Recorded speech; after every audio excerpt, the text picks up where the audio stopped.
వేద సంస్కృత సమితి అందరికీ నమస్కారాలు. వేద సంస్కృత సమితి విశ్వ యోగా విద్యాపీఠ్ సంయుక్తంగా నిర్వహిస్తున్న మన తరగతుల్లో తెలుగు మాధ్యమంలో 2వ కక్షకి అందరికీ నమస్కారాలు. ఈ రోజు మనం సనాతన ధర్మం గురించి డాక్టర్ విశాలాక్షి గారు మనకు వివరించబోతున్నారు. తరగతి ప్రారంభానికి ముందుగా దేశమాతను కొలుస్తూ తర్వాత తరగతి ప్రార్థన చేసుకుంటూ మనం మొదలు పెట్టుకుందాం. తరగతి వందే మాత్రం చెప్పవలసిందిగా మన ఝాన్సీ ప్రసాద్ గారిని కోరుతున్నారు. నమస్తే మేడం. శ్రీ గురుభ్యో నమః. నమస్తే.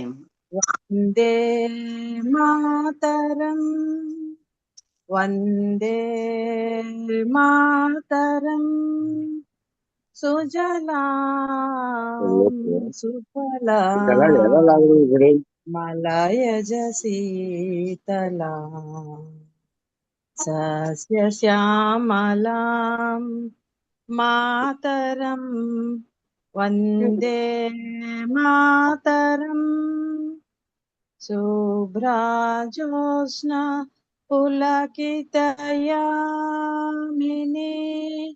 పుల్లకుసుమిత ద్రుమదళ శోభిని సుహాసిని సుమధుర భాషిణి సుఖదాం వరదాం మాతరం వందే మాతరం వందే మాతరం వందే మాతరం.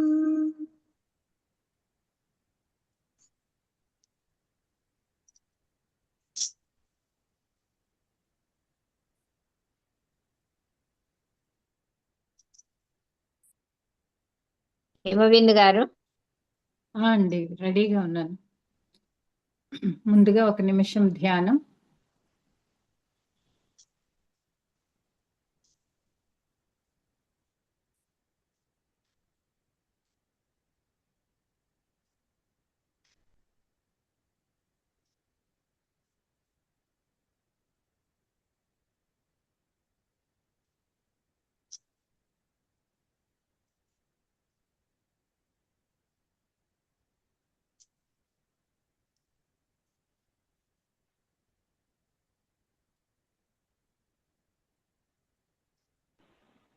మూడు సార్లు ఓంకారం.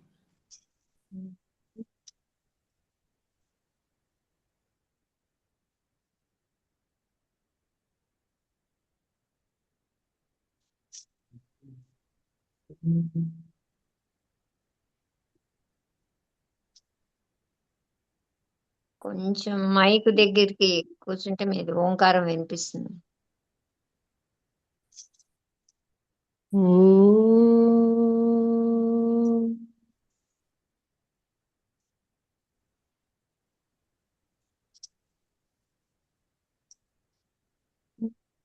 గణానాం త్వా గణపతిగుం హవామహే కవిం కవీనాం ఉపమస్రవస్తమం జ్యేష్ఠరాజం బ్రహ్మణాం బ్రహ్మణస్పత ఆనః శృణ్వన్నోతిభిः सीदसादनम्. ఓం శ్రీ మహాగణాధిపతయే నమః. ఓం ప్రణో దేవి సరస్వతి వాజేభిర్వాజినీవతి ధీనామవిత్ర్యవతు. ఓం శ్రీ మహాసరస్వత్యై నమః. గురురేవ గతిః గురుమేవ భజే గురుణైవ సహాస్మి. నమో గురవే న గురోః పరమం శిశురస్మి గురోః మతిరస్తి గురౌ మాం పాహి గురో. జ్ఞానానందమయం దేవం నిర్మలస్ఫటికాకృతిం ఆధారం సర్వవిద్యానాం హయగ్రీవముపాస్మహే.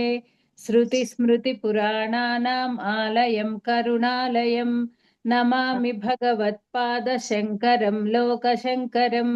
శంకరం శంకరాచార్యం కేశవం బాదరాయణం సూత్రభాష్యకృతౌ వందే భగవంతౌ పునః పునః.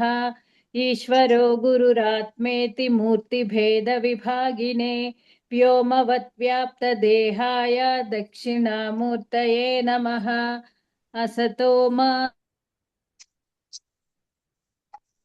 ज्योतिर्गमय मृत्योर्मा अमृतंगमय। ओम शांति शांति शांतिः। मातृदेवो भव, पितृदेवो भव, आचार्य देवो भव, अतिथि देवो भव। ओम सहना भवतु, सहनौ भुनक्तु, सह वीर्यं करवावहै, तेजस्विनावधीतमस्तु मा विद्विषावहै। ओम शांति शांति शांतिः। శ్రీ గురుభ్యో నమః. నమస్కారం అమ్మా. శ్రీ గురుభ్యో నమః. ధన్యవాదాలు హిమబిందు గారు. ఇంతవరకు మన తరగతుల్లో మన గురువు గారు సంస్కృత భాష గురించి, అలాగే వేదాలు, ధర్మశాస్త్రాల గురించి వివరించారు. ఈ రోజు మనకి సనాతన ధర్మం గురించి వివరించడానికి విశాలక్ష్మి మేడం గారు వచ్చారు. మేడం గారిని తరగతి ప్రారంభించవలసిందిగా కోరుతున్నాను. ఓం శ్రీ మహాగణాధిపతయే నమః. ఓం శ్రీ పార్వతీ రాజరాజేశ్వరాభ్యాం నమః. ఓం శ్రీ మేధా దక్షిణామూర్తయే నమః. ఓం శ్రీ మహాసరస్వత్యై నమః. ఓం శివాయ గురవే నమః. ఓం నమః శివాయై చ నమః శివాయ. ఓం నమః శివాయ. స్తుతామయా వరదా వేదమాత ప్రచోదయంతాం పావమాని ద్విజానాం.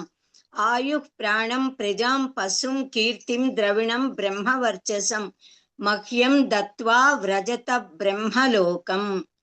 యథేమాం వాచం కళ్యాణి మావద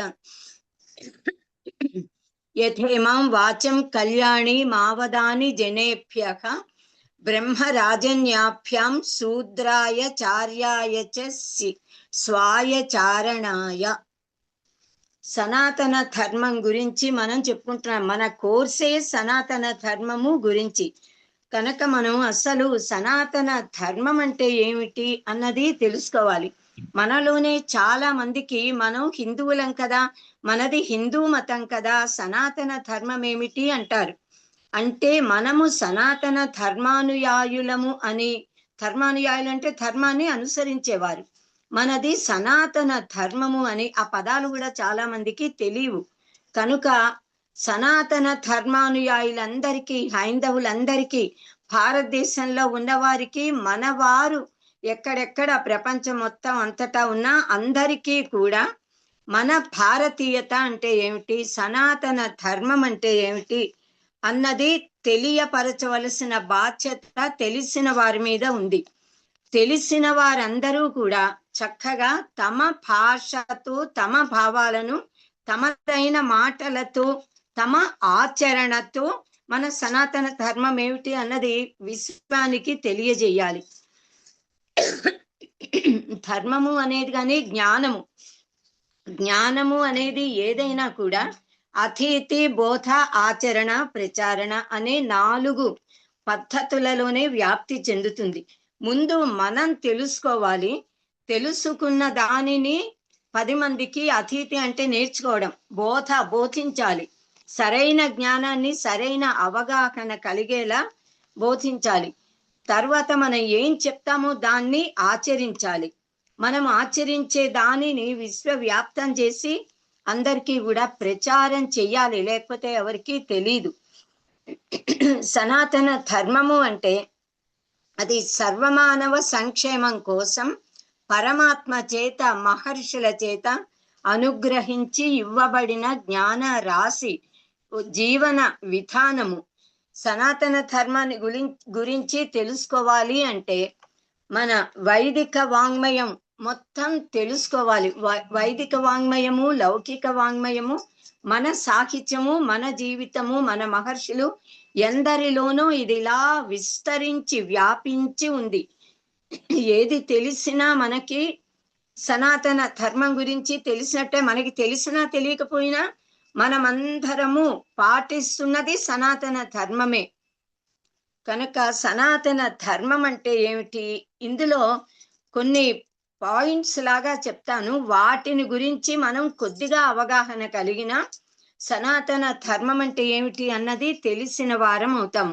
మీరు సనాతన ధర్మం కోర్సు పూర్తి చేసి బయటికి వెళ్ళాక మీరు సనాతన ధర్మం కోర్స్ చేశారు కదా, అసలు సనాతన ధర్మం ఏమిటి, దాని గురించి ఒక పేజీ మ్యాటర్ చెప్పండి అంటే ఒక 15-20 వాక్యాలైనా చక్కగా చెప్పగలిగిన ప్రజ్ఞ మీకు కలగాలి. అంటే ఇప్పుడు సనాతన ధర్మంలో ఏ ఏ అంశాలు ఉంటాయి అన్నది చెప్తున్నాను, అది గుర్తుపెట్టుకోవడానికి ప్రయత్నం చేయండి.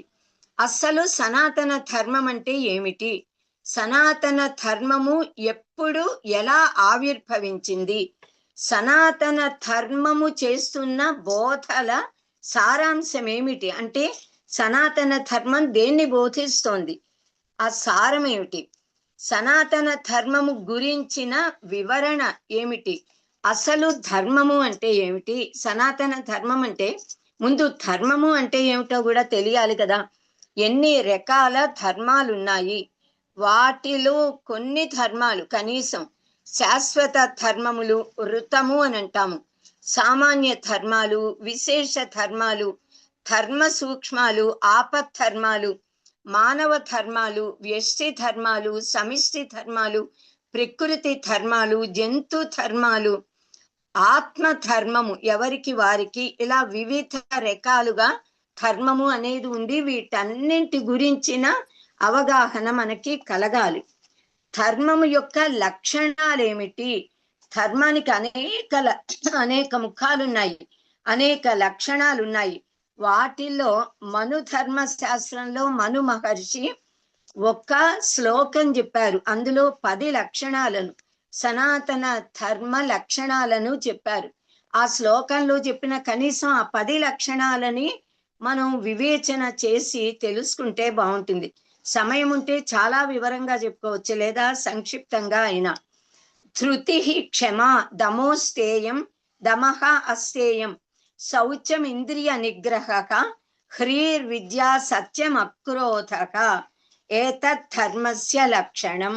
ఇవి ధర్మం యొక్క లక్షణాలు. లాస్ట్ పాదాన్ని దశకం ధర్మ లక్షణం అని 10 లక్షణాలు ఉన్నాయి కనుక కొంతమంది మార్చి ఆ వాక్యాన్ని చదువుతారు.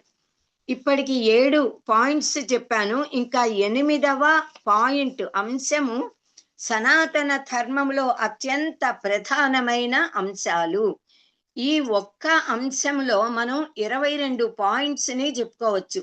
అంటే ఈ 22 ప్లస్ 7 29 పాయింట్స్ కనీసం మనం కాస్త తెలుసుకుంటే సనాతన ధర్మం గురించిన అవగాహన కలిగిన వారం అవుతాము. మొట్టమొదటి పాయింట్, మహర్షుల చేత అనుగ్రహించి ఇవ్వబడిన జ్ఞాన సంపద, ప్రవృత్తి మార్గం, నివృత్తి మార్గము, వాటిని మనకి మహర్షులు ఇచ్చారు. రెండవ పాయింట్, వైదిక సాహిత్యం. వైదిక సాహిత్యమే కాదు, సంపూర్ణంగా మన అనంతమైన సాహిత్యము, విశేషంగా వైదిక సాహిత్యం, రామాయణ, మహాభారత, పురాణాలు, ధర్మశాస్త్రాలు అంటే ప్రస్థానత్రయం, అన్ని శాస్త్రాల మూల గ్రంథాలు సర్వము సంస్కృత భాషలోనే ఉన్నాయి కనుక సంస్కృత భాష ప్రాముఖ్యత మనం తెలుసుకోవాలి. దీనిని గురించి మనం కొద్దిగా తెలుసుకున్నాము ప్రారంభంలోనే. ఇంకా 3వ పాయింట్, సత్యము ధర్మము అంటే ఏమిటి, వాటిని పాటించడం. ఇంకా 4వది పునర్జన్మ సిద్ధాంతము, 5వది కర్మ సిద్ధాంతం, 6వది దైవ నిర్వచనము, దేవుడు అంటే ఎవరు, విగ్రహం అంటే ఏమిటి, విగ్రహారాధన ప్రాముఖ్యత ఏమిటి, తర్వాత సంకల్పం ఎలా చెప్పుకోవాలి, పూజ చేసేటప్పుడు సంకల్పం చెప్పుకోవటం, మన గోత్రాలు ప్రవరల గురించిన జ్ఞానం, అవగాహన మనకు ఉండాలి. గో బ్రాహ్మణేభ్య శుభమస్తు నిత్యం అంటాము. గోవుల బ్రాహ్మణుల ప్రాముఖ్యత ఏమిటి, ఆ గోబ్రాహ్మణేభ్య శుభమస్తు నిత్యం, లోకా సమస్త సుఖినో భవంతు అన్న దానిని గురించిన వివేచన చెయ్యాలి. ఇంకా నిత్య నైమిత్తిక కర్మ ఆచరణలు మనం ఎలా చేయాలి, నిత్య కర్మలు ఏమిటి, నైమిత్తిక కర్మలు అంటే ఏమిటి, అగ్ని ఆరాధన, యజ్ఞ సంస్కృతి. మనం సనాతన ధర్మానుయాయులందరము కూడా మనది యజ్ఞ సంస్కృతి. మనము అగ్నిని ఆరాధిస్తాము. శ్రీ సూర్యనారాయణ స్వామిని మనం ఆరాధిస్తాము. ఇంకా పంచ రుణముల గురించి తెలుసుకోవాలి. పంచ రుణాలనే పంచ యజ్ఞములు అని కూడా మనం అంటాము. తర్వాత చతుర్వర్ణ చతురాశ్రమ ధర్మాల గురించి మనం తెలుసుకోవాలి. మనకి 4 ఆశ్రమాలు, ఇంకా చతుర్విధ పురుషార్థాలు 14వ పాయింట్. చతుర్విధ పురుషార్థాలని గురించి కూడా మనం తెలుసుకోవాలి. తర్వాత భక్తి, జ్ఞానము, కర్మ, ధ్యానము, ఉపాసన, యోగము అంటే ఏమిటి, వాటి సమన్వయాన్ని మనం అర్థం చేసుకోవాలి.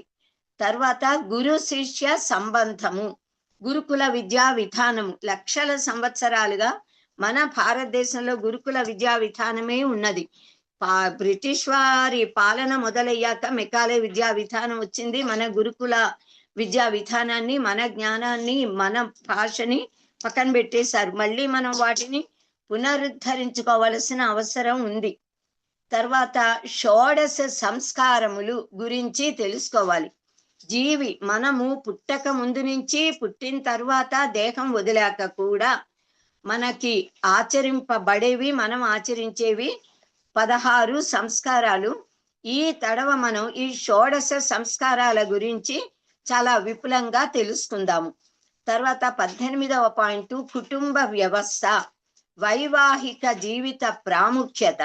షోడశ సంస్కారాలలోనే వివాహం గురించి వివరంగా తెలుసుకుంటాము.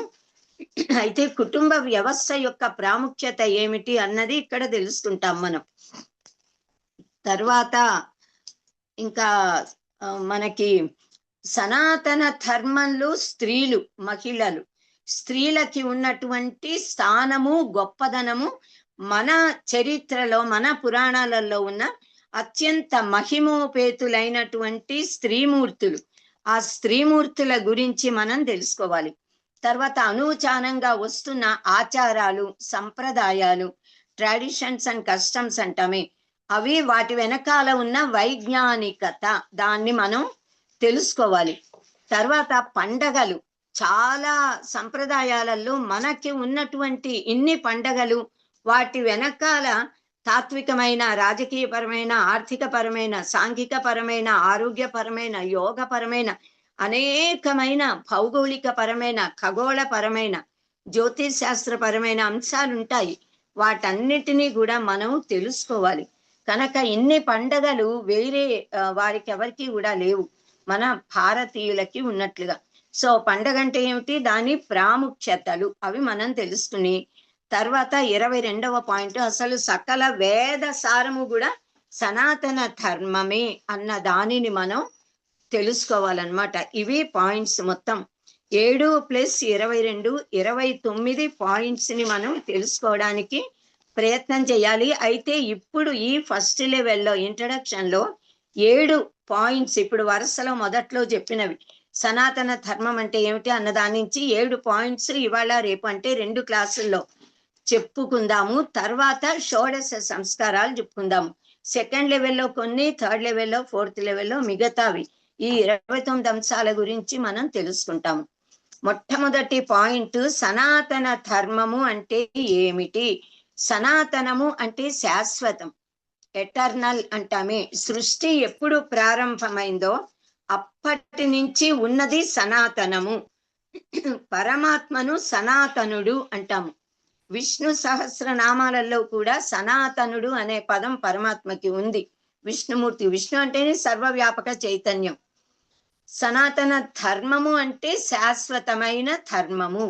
ఏ ధర్మములో మార్పులు ఉంటూ కూడా ఏ మార్పు లేకుండా ఎలా ఉంటుందో, ఎప్పటికీ ఉంటుందో, సృష్టి ఉన్నంత కాలము నిలిచి ఉంటుందో అది సనాతన ధర్మం. సర్వ మానవాళికి ఉపయోగించే, సర్వ ప్రాణికోటికి హితమును కలిగించే ఆ ధర్మాన్ని చెప్పే ధర్మం సనాతన ధర్మం. అంటే దీన్ని మనము ఆచరించే జీవన విధానాన్ని ధర్మము అని అంటాము. మనం సనాతన ధర్మములు చెప్పబడిన అంశాలని మన జీవితంతో అనుసంధానం చేసుకుని మనమందరము వాటిని ఆచరిస్తున్నాము, ఆచరించాలి. ఆచరణ ద్వారానే దీన్ని మనం కాపాడుకోవాలి. ఈ సనాతన ధార్మిక జీవన విధానాన్ని ఆర్ష ధర్మము, సనాతన ధర్మము అంటాం. ఆర్ష ధర్మము అంటే ఆర్యులైన ఋషుల ధర్మము. ఆర్యులు అంటే గౌరవనీయులు, ఎవరు ఉన్నతమైన భావనలతో ఆలోచనలతో ఉండి సర్వమానవాళికి హితమును కూర్చే వారే అందరితో గౌరవించబడే స్థానంలో ఉంటారు, వారిని ఆర్యులు, గౌరవనీయులు అంటారు. అంతేగాని ఫారినర్స్ చేసిన డివైడ్ అండ్ రూల్ లాగా ఆర్యులు ద్రావిళ్ళు అన్నది లేనే లేదు మన దాంట్లో. సో అత్యంత గౌరవప్రదమైన సర్వమానవ జాతికి ఆదరణీయులైన మహర్షులని ఆర్యులు అంటాము. వారు చెప్పిన ధర్మాన్ని ఆర్ష ధర్మము, ఋషి చెప్పిన ధర్మం. సనాతన ధర్మం అంటే కాలానికి వశపడనిది, త్రికాలాలకు అతీతమైనది, అన్ని కాలాలకు అనువర్తించేది. ఎందుకంటే పరమాత్మనే సనాతనుడు అని చెప్పుకున్నాగా. పరమాత్మను గురించి, పరమాత్మను చేరే మార్గాన్ని గురించి చెప్పేది సనాతన ధర్మము. మానవ జీవిత పరమ గమ్యాన్ని చేరడానికి మార్గాలను బోధించేది సనాతన ధర్మము. మన సనాతన ధర్మానికి మొట్టమొదటి పరమ ప్రమాణ గ్రంథాలు వేదాలు. వేదము అంటేనే, వేదానికి అనేకమైన అర్థాలున్నాయి. వేదము పరమాత్మ యొక్క ఊపిరి, తస్య నిశ్వసితం వేద అంటాము. మనం పీల్చి వదులుతున్న మన ఊపిరి మన నోటి ద్వారా వాక్కు రూపంలో వస్తోంది. అంటే ఊపిరి లేని వాక్కు ఉండదు, ఊపిరే వాక్కు.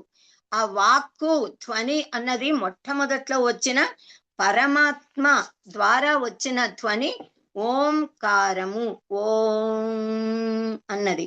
ఆ ఓంకారమును శబ్ద బ్రహ్మము అంటాము. ఓంకారములో నుంచే సమస్త వాంగ్మయము, అక్షరాలు, పదాలు, భావాలు, వాక్యాలు, భావాలు, వాంగ్మయం మొత్తం వచ్చింది. అన్ని భాషలు వచ్చాయి, ఒక్క సంస్కృతం మాత్రమే కాదు.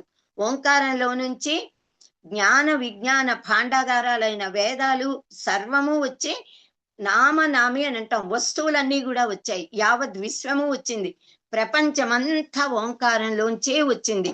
ఆ ఓంకారము అన్నది తస్య వాచక ప్రణవక. పరమాత్మను ప్రణవ నామంతో చెప్తాము. దేవుడికో పేరు, మనకో పేరు ఉంది కదా. అలా పరబ్రహ్మమునకు పేరేమిటి అంటే ఓం. ఓం అంటే పరబ్రహ్మమే. ఆ ఓంలో నుంచే సర్వము, అంటే పరబ్రహ్మములో నుంచే సర్వము వచ్చింది. ఆ సత్యాన్ని పురుష సూక్తంలో చెప్పారు, నాసరీ సూక్తంలో చెప్పారు, వేదాల్లో ఉపనిషత్తుల్లో అంతటా చెప్పారు. సో విశ్వ విజ్ఞానానికి మూలమై సృష్టి రహస్యాలను ప్రకటించే వేదాలు భారతీయ సంస్కృతికి మూల దర్పణాలు.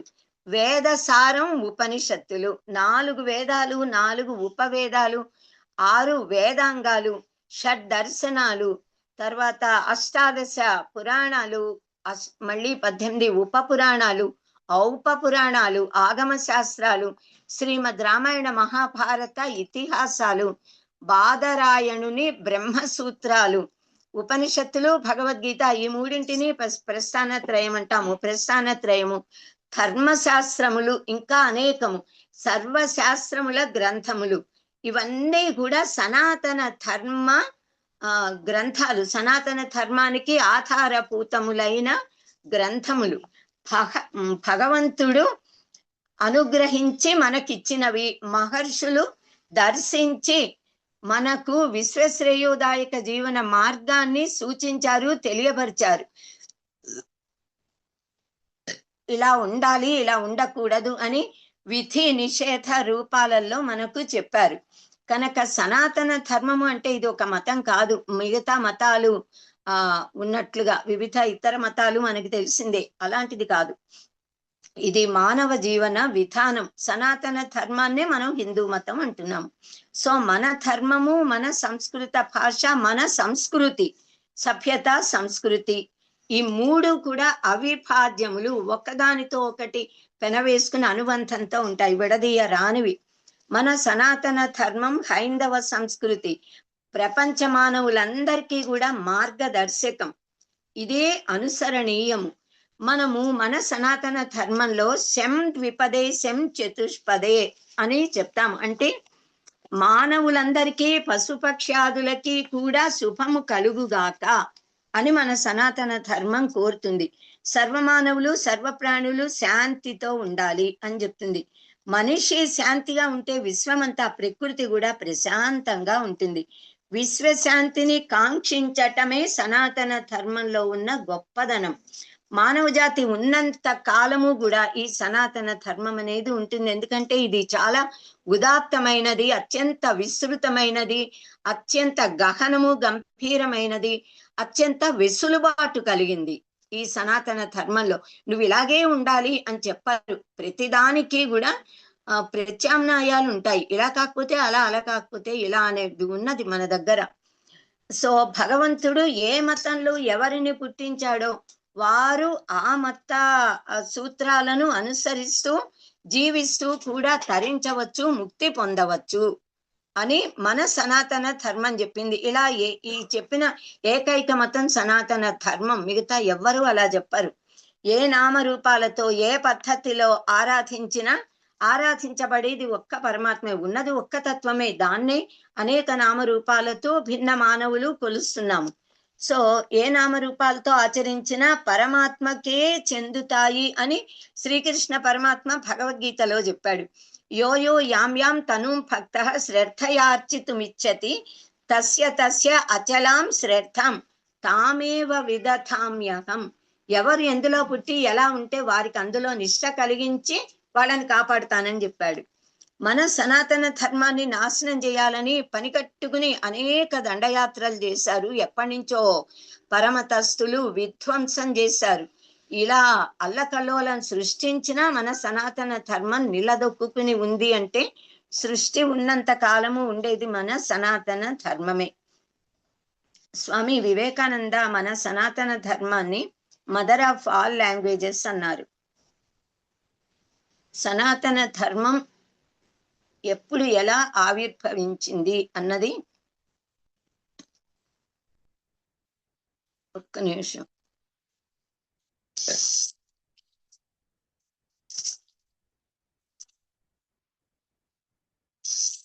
సనాతన ధర్మం ఎప్పుడు ఎలా ఆవిర్భవించింది అన్నది ఇప్పుడు తెలుసుకుందాం.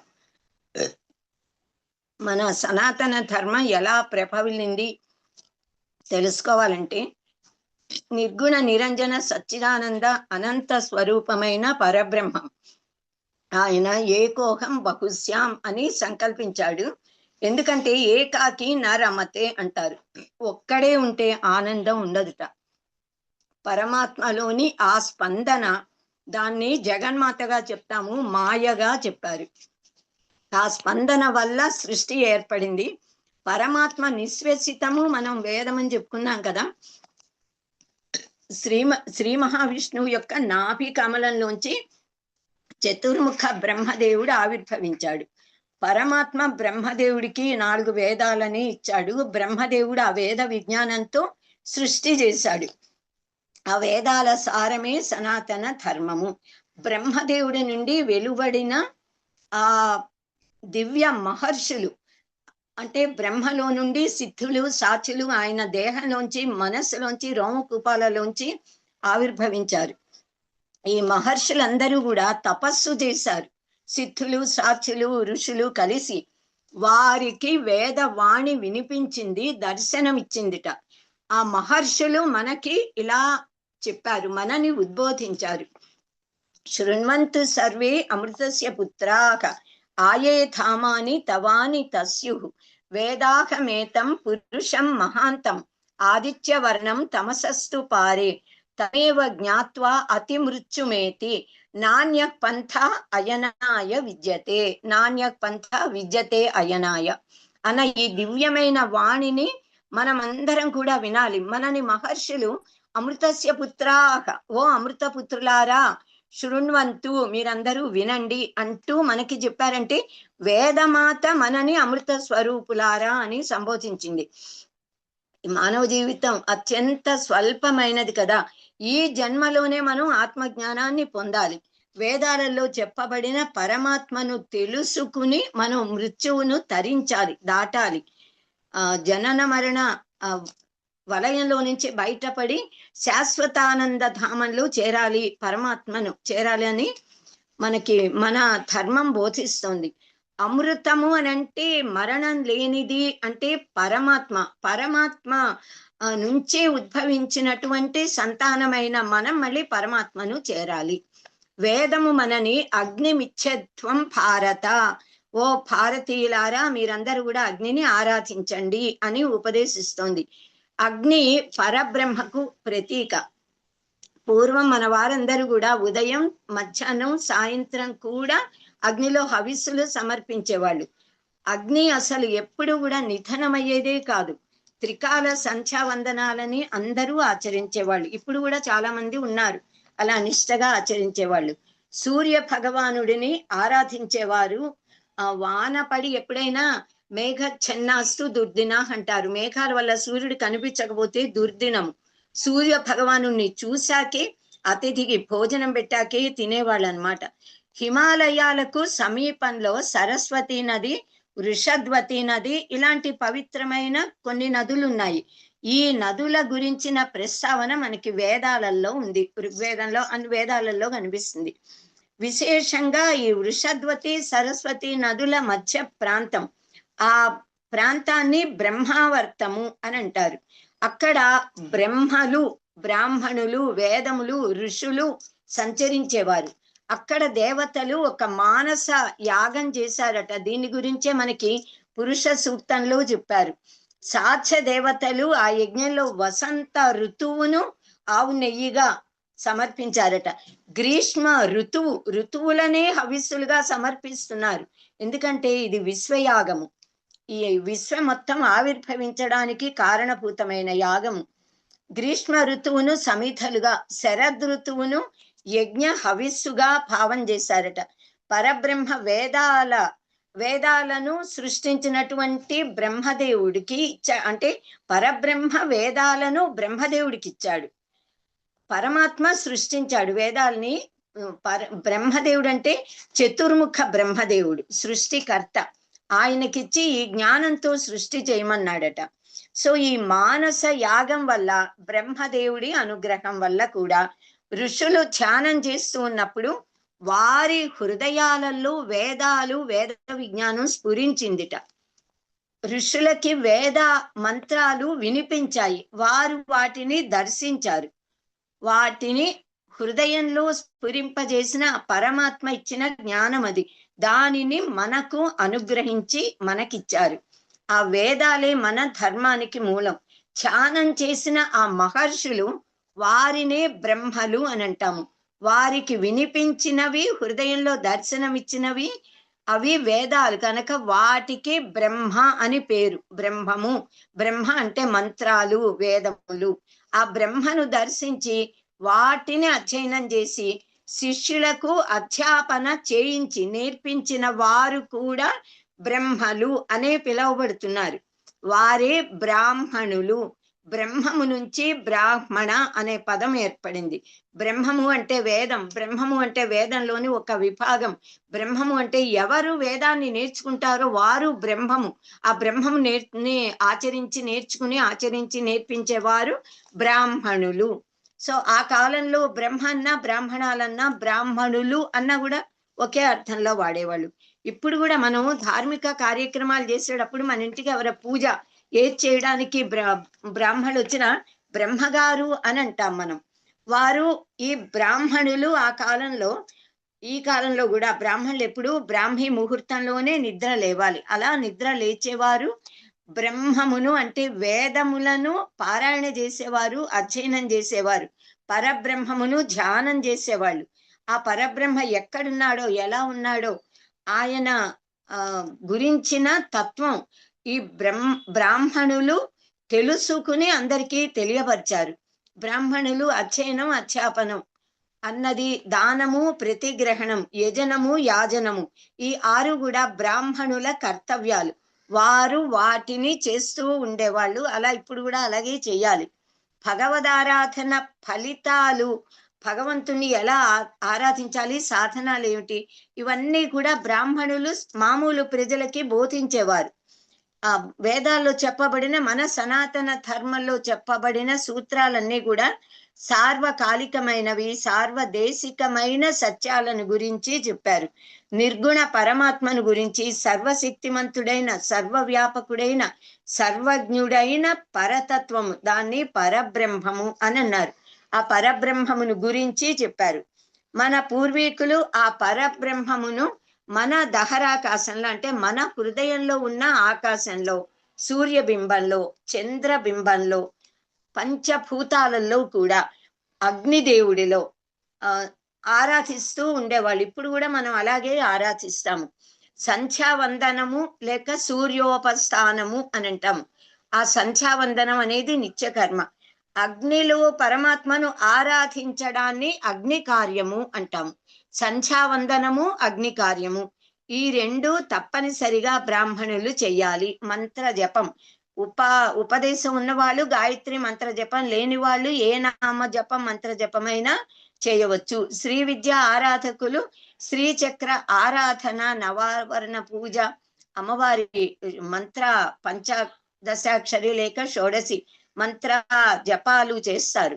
మన హృదయంలో పరమాత్మను, భగవంతుడిని నిలిపి ఆరాధించడాన్ని అంతర్యాగము లేక మానసిక యాగము అంటాం. భౌతికంగా వస్తువులతో హోమాలు పూజలు చేయడం ఒక పద్ధతి అయితే, మనస్సులో భావన మాత్ర సంతుష్టాయి నమో నమః అని అంటాం పరమాత్మని. భావనతో పరమాత్మను ఆరాధించడం అనే ఒక పద్ధతి అంతర్యాగం. అలా కాకుండా పరమాత్మను, అనంతమైన పరమాత్మను ఒక చిన్ని విగ్రహంలోకి గాని, పటంలోకో, పసుపు ముద్దలోకో, కలశంలోకో ఆవాహన చేసి మనం పూజిస్తాము. ఇలా మహర్షులు మనను అలా ఆవిర్భవించిన ఆ సనాతన ధర్మాన్ని విభిన్న శైలులలో పాటిస్తూ దైవ ఆరాధన చేస్తూ సకల శుభాలు పొందండి అంటూ మనని ఆదేశించారు. మనకు హితవు చెప్పారు. కనుక మహర్షులు ఎలా సనాతన ధార్మిక జీవనం గడుపుతున్నారో మనమందరం కూడా ఆ మార్గంలో జీవితం గడపాలి.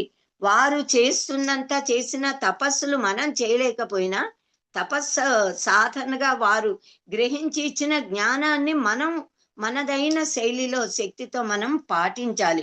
అందరం సాధన చెయ్యాలి. సో ఈ దేశంలోని మహర్షుల నుంచి పుట్టిన ఈ సనాతన ధర్మాన్ని ఆచరిస్తూ సర్వమానవులు కూడా తమ తమ నడతలను దిద్దుకోవాలి, ఆనందంగా జీవించాలి అని మహర్షులు మనని ఆదేశించారు. బ్రహ్మ నుండి మనకు వచ్చినటువంటి వేద విజ్ఞానం, సనాతన ధర్మము, ఇది బ్రహ్మావర్తంలో విలసిల్లింది. ప్రారంభంలో ఆ నదుల, హిమాలయ పర్వత ప్రాంతంలో, ఆ పవిత్ర నది తీర మధ్య ప్రాంతాలలో, అక్కడి నుంచి నెమ్మది నెమ్మదిగా అగస్త్య మహర్షి ద్వారా, వేదవ్యాస భగవానుని ద్వారా ఆ ఉత్తర భారతదేశమంతా వ్యాపించింది. అక్కడి నుంచి నెమ్మదిగా దక్షిణ భారతదేశం మొత్తం ఇక్కడికి వచ్చి వింధ్య పర్వత యువతల ప్రాంతం, అదే అవతలిది, ఆ వింధ్య పర్వతాన్ని దాటి అగస్త్య మహర్షి మన కోసం ఇక్కడికి వచ్చి దక్షిణాపథం అంతా కూడా సనాతన ధర్మాన్ని వ్యాప్తి చేశారు. అలా సర్వమానవ హితకాంక్షులైన మహర్షులు దైవదత్తమైన మన ఆ వేద జ్ఞానాన్ని మనకు అనుగ్రహించారు, మనం తెలుసుకునేలా చేశారు. అది సనాతన ధర్మము. సో ప్రతి వ్యక్తి కూడా పుట్టినప్పటి నుంచి ఈ దేహాన్ని వదిలేసేదాకా, నిద్ర లేచినప్పటి నుంచి పడుకునేదాకా ఎలా జీవించాలి అన్న పద్ధతిని మనకి తెలియజేశారు. అది సనాతన ధార్మిక జీవన విధానం. అంటే అప్పుడు ఆ కాలంలో, సనాతన కాలంలో మొత్తం ప్రపంచమంతా, అంటే భూభాగం మొత్తం సనాతన ధర్మమే పాలింపబడేది. అందరూ సంస్కృత భాషలోనే మాట్లాడేవారు. అందరూ శాస్త్రబద్ధమైన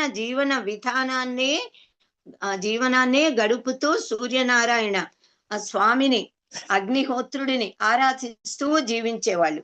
సృష్టి ప్రారంభమై ఇప్పటికి 200 కోట్ల సంవత్సరాలు అయిందని మన మహర్షులు పురాణాలలో, వేదంలోనే ఉంది, వేదంలో పురాణాలలో చెప్పారు, మన శాస్త్రాలలో చెప్పారు. ఇది నిజమే అని ఇప్పటి ఆధునిక శాస్త్రవేత్తలు యంత్ర పరికరాలతో పరిశోధించి నిరూపించారు. ఇది సత్యమే, కరెక్టే అని. సృష్టి ప్రారంభమప్పుడు ఆవిర్భవించింది మన సనాతన ధర్మం, హిందూ ధర్మము అంటున్నామే అది. ఈ ధర్మం ఒక్కటే నిజానికి ప్రకృతిని, పరమాత్మను, జీవాత్మను, ప్రకృతి నిర్వహణ దేవతా శక్తులను, సర్వ ప్రాణికోటిని, జీవరాశిని, మానవ దేహాన్ని, అంతర్గతంగా ఉన్న అంతరాత్మను, మానవ తత్వాన్ని అన్నిటినీ కూడా క్షుణ్ణంగా పరిశీలించింది. ప్రకృతి శక్తులను నిర్వహించే దేవతలు చాలా మంది ఉన్నారు విశ్వంలో. వారందరి గురించి మన సనాతన ధర్మం మనకి చెప్పింది. వేదంలో ఆ దేవి దేవతల స్తోత్రాలు, రుక్కులు ఉన్నాయి. ఆ దేవతలు విశ్వమంతటా ఉన్నారు, మన దేహాలలో కూడా ఉన్నారు. ఇది వ్యష్టి అండము, అది సమిష్టి బ్రహ్మాండము. సో బ్రహ్మాండాన్ని, పిండాండాన్ని సమన్వయపరిచారు, వ్యష్టిని సమష్టితో సమన్వయపరిచారు. ఈ విశ్వాన్ని నడిపే, సర్వమానవులను నడిపించే శక్తులు దేవతలు. మన శరీరంలో ఇంద్రియాల రూపంలో ఉన్నది దేవతలే. ప్రకృతిలో పంచభూతాలు, అనేక ఇతర శక్తుల, వాన, మేఘాలు, మబ్బులు, మెరుపులు అన్నీ కూడా శక్తులే. సో ఆ మహర్షులు మంత్రశక్తితో, తమ తపోబలంతో వాటన్నిటినీ దర్శించి ఆ దేవీ దేవతల ఆకారాలు, రూపాలు, వారి వదనాలు, వారి వాకనాలు, వారి ఆయుధాలు, వీటన్నిటినీ మనకి ఇలా ఉంటుంది అని చెప్పారు. దానిని బట్టి బొమ్మలు, విగ్రహాలు చెక్కడం, బొమ్మలు వేయడం, చిత్రలేఖనం, అలా మనకు దేవీ దేవతల ఆకారం, రూపము అనేది తెలిసి మనం ఉపాసిస్తున్నాము. అనేక గ్రంథాలు వచ్చాయి, శైవము, వైష్ణవం, శాక్తేయం, గాణాపత్యం, సౌరము, కౌమారము, ఇలా. సో ఇవన్నీ మన వేదంలో చెప్పబడి ఉన్న ధర్మాలు. మన ఉపనిషత్తుల్లో కూడా అనేక శక్తుల విద్యల ప్రస్తావన ఉంది, మన పురాణాలలో, శాస్త్రాలలో చెప్పారు. సో మన మహర్షులు ఇచ్చిన దైవ నామరూపాలని మనం ఆరాధించాలి. మన భారతదేశంలో హిమవత్ పర్వత ప్రాంతాల్లో పుట్టి విశ్వమంతటా వ్యాపించిన వేద విజ్ఞానమే ప్రపంచం మొత్తానికి జ్ఞానానికి మూలము అన్నది సత్యం. ఈ సత్యాన్ని ఫారినర్ ఒక ఆయన, డేవిడ్ ఫ్రాలే అనే పాశ్చాత్య పండితుడు, ఆయన గాడ్స్ అండ్ కింగ్స్ అనే ఒక బుక్ రాశారు. అందులో ఆయన ఉటంకించారు ఈ విషయాలన్నీ కూడా. సో ఇంకా సనాతన ధర్మ బోధల సారం ఏమిటి అన్నది 3వ పాయింట్. సనాతన ధర్మ బోధ సారం ఏమిటి అంటే, సర్వం కల్విదం బ్రహ్మ, ఈ యావద్ విశ్వము పరబ్రహ్మమే, పరమాత్మయే. ఈ విశ్వమంతా భగవత్ స్వరూపమే. ఇదంతా మనకు కనిపించే ఈ ప్రపంచమంతా విశ్వం విష్ణువు, పరమాత్మే, పరబ్రహ్మమే అని మన సనాతన ధర్మం చెప్తోంది. వేదాలలో, ఉపనిషత్తుల్లో చెప్పారు. ఈశావాస్యం ఇదం సర్వం యత్కించ జగత్యాం జగత్, మొత్తం అంతా కూడా పరమాత్మ చేత వ్యాపించబడి, ఆవరించబడి ఉంది. అందుకే మనము పంచభూతాలని, సూర్య చంద్రులని, చెట్లని, పుట్టలను, నదులను, నదాలను, పర్వతాలను, సర్వ మానవులను, స్త్రీలను, పురుషులను, బాలురను, బాలికలను, వృద్ధులను అందరినీ పూజిస్తాము. ప్రతి ఒక్కొక్కరిని ఒక్కో విధమైన దైవ రూపాలుగా మనం ఆరాధిస్తాము.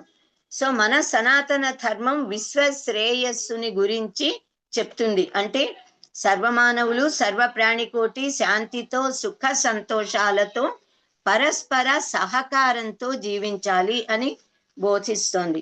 చతుర్విధ పురుషార్థాలను సాధించాలి అని, మానవ జీవిత పరమ గమ్యము మోక్షమే అని చెప్తోంది. సో ముక్తి పొందడానికి అనేక మార్గాలను మన సనాతన ధర్మం చూపించింది. ఎవరికి అనుగుణమైన మార్గం ద్వారా వారు ముక్తి పొందవచ్చు. వేదం మనని అంటే ఇలా చెయ్యి అన్నది విధి, ఇలా చేయకూడదు అన్నది నిషేధం. విధి నిషేధ రూపాలలో ప్రబోధిస్తోంది. సత్యం వద, ధర్మం చర, స్వాధ్యాయాన్ మా ప్రమదః, మాతృదేవో భవ, పితృదేవో భవ, ఆచార్య దేవో భవ, అతిథి దేవో భవ ఇలా మనని ఉపదేశించింది, శాసించింది. అసతోమ సద్గమయ, తమసోమ జ్యోతిర్గమయ, మృత్యోర్మ అమృతం గమయ అని మనం పరమాత్మను ప్రార్థించాలి అని బోధించింది.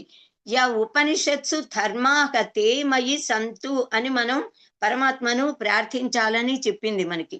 ఉపనిషత్తుల్లో చెప్పబడిన ధర్మాలన్నీ నాలో ఉండాలి, నాలో ప్రకాశించుగాక.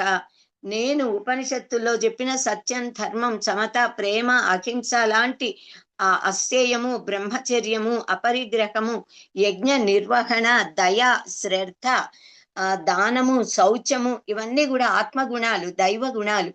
ఈ గుణాలను మానవులందరూ ప్రయత్నపూర్వకంగా అలవర్చుకోవాలి, వృద్ధి చేసుకోవాలి. త్రిగుణాలు ఉంటాయి మనలో, సత్వరజ తమో గుణాలు. వీలైనంత మటుకు తమో గుణాన్ని అణిచేసి రజోగుణం కొద్దిగా ఉన్న సత్వగుణాన్ని శుద్ధ సత్వగుణంగా వృద్ధి చేసుకోవాలి అని మన సనాతన ధర్మం మనకు బోధిస్తోంది. సో మానవులందరూ కూడా ప్రయత్నపూర్వకంగా సత్వగుణాన్ని వృద్ధి చేసుకుని దైవ గుణాలు అలవరుచుకుని తరించడానికి ప్రయత్నించాలి. ఇంకా 4వ పాయింట్, సనాతన ధర్మం గురించిన వివరణ. సృష్టి ప్రారంభం నుంచి ఉన్నది సనాతన ధర్మం ఒక్కటే అని చెప్పుకున్నాం కదా. ఒకప్పుడు 4 వైపులా సముద్రాలతో పరివేష్టించబడి ఉన్న యావత్ భూమండలాన్ని మన చక్రవర్తులు పరిపాలించారు.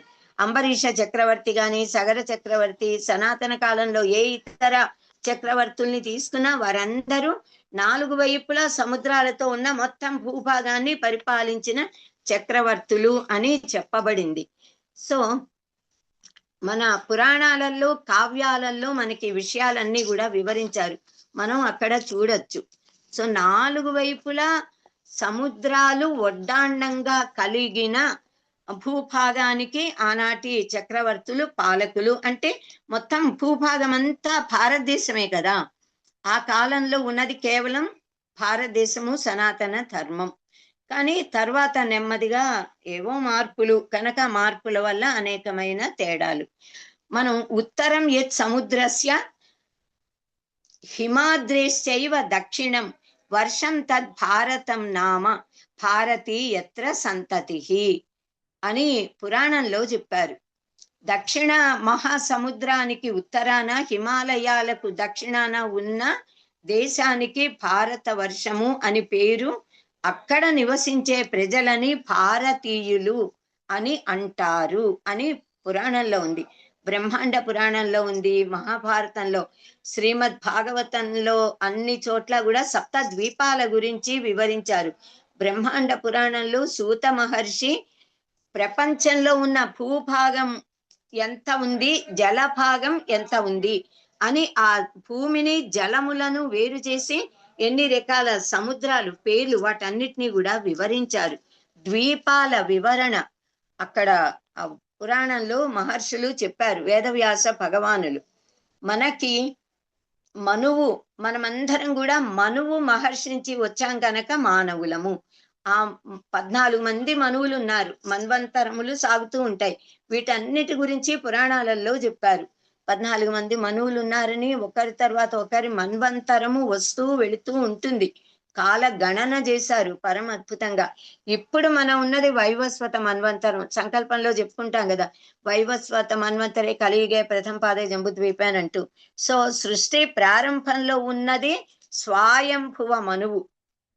ఆయన తర్వాత మారుతూ ఉన్నారు. ఆ స్వయంభువ మనువుకి శతరూప తర్వాత అంటే శతరూపాదేవి ఆయన భార్య.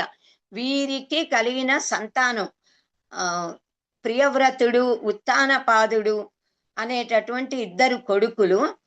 ఆ తర్వాత 3 కూతుళ్ళని చెప్తారు. ఆ కూతి, దేవహూతి, ప్రసూతి అని.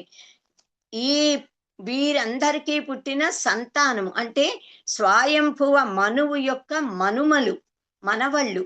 వాళ్ళల్లో 7 మనవలు ఉన్నారు.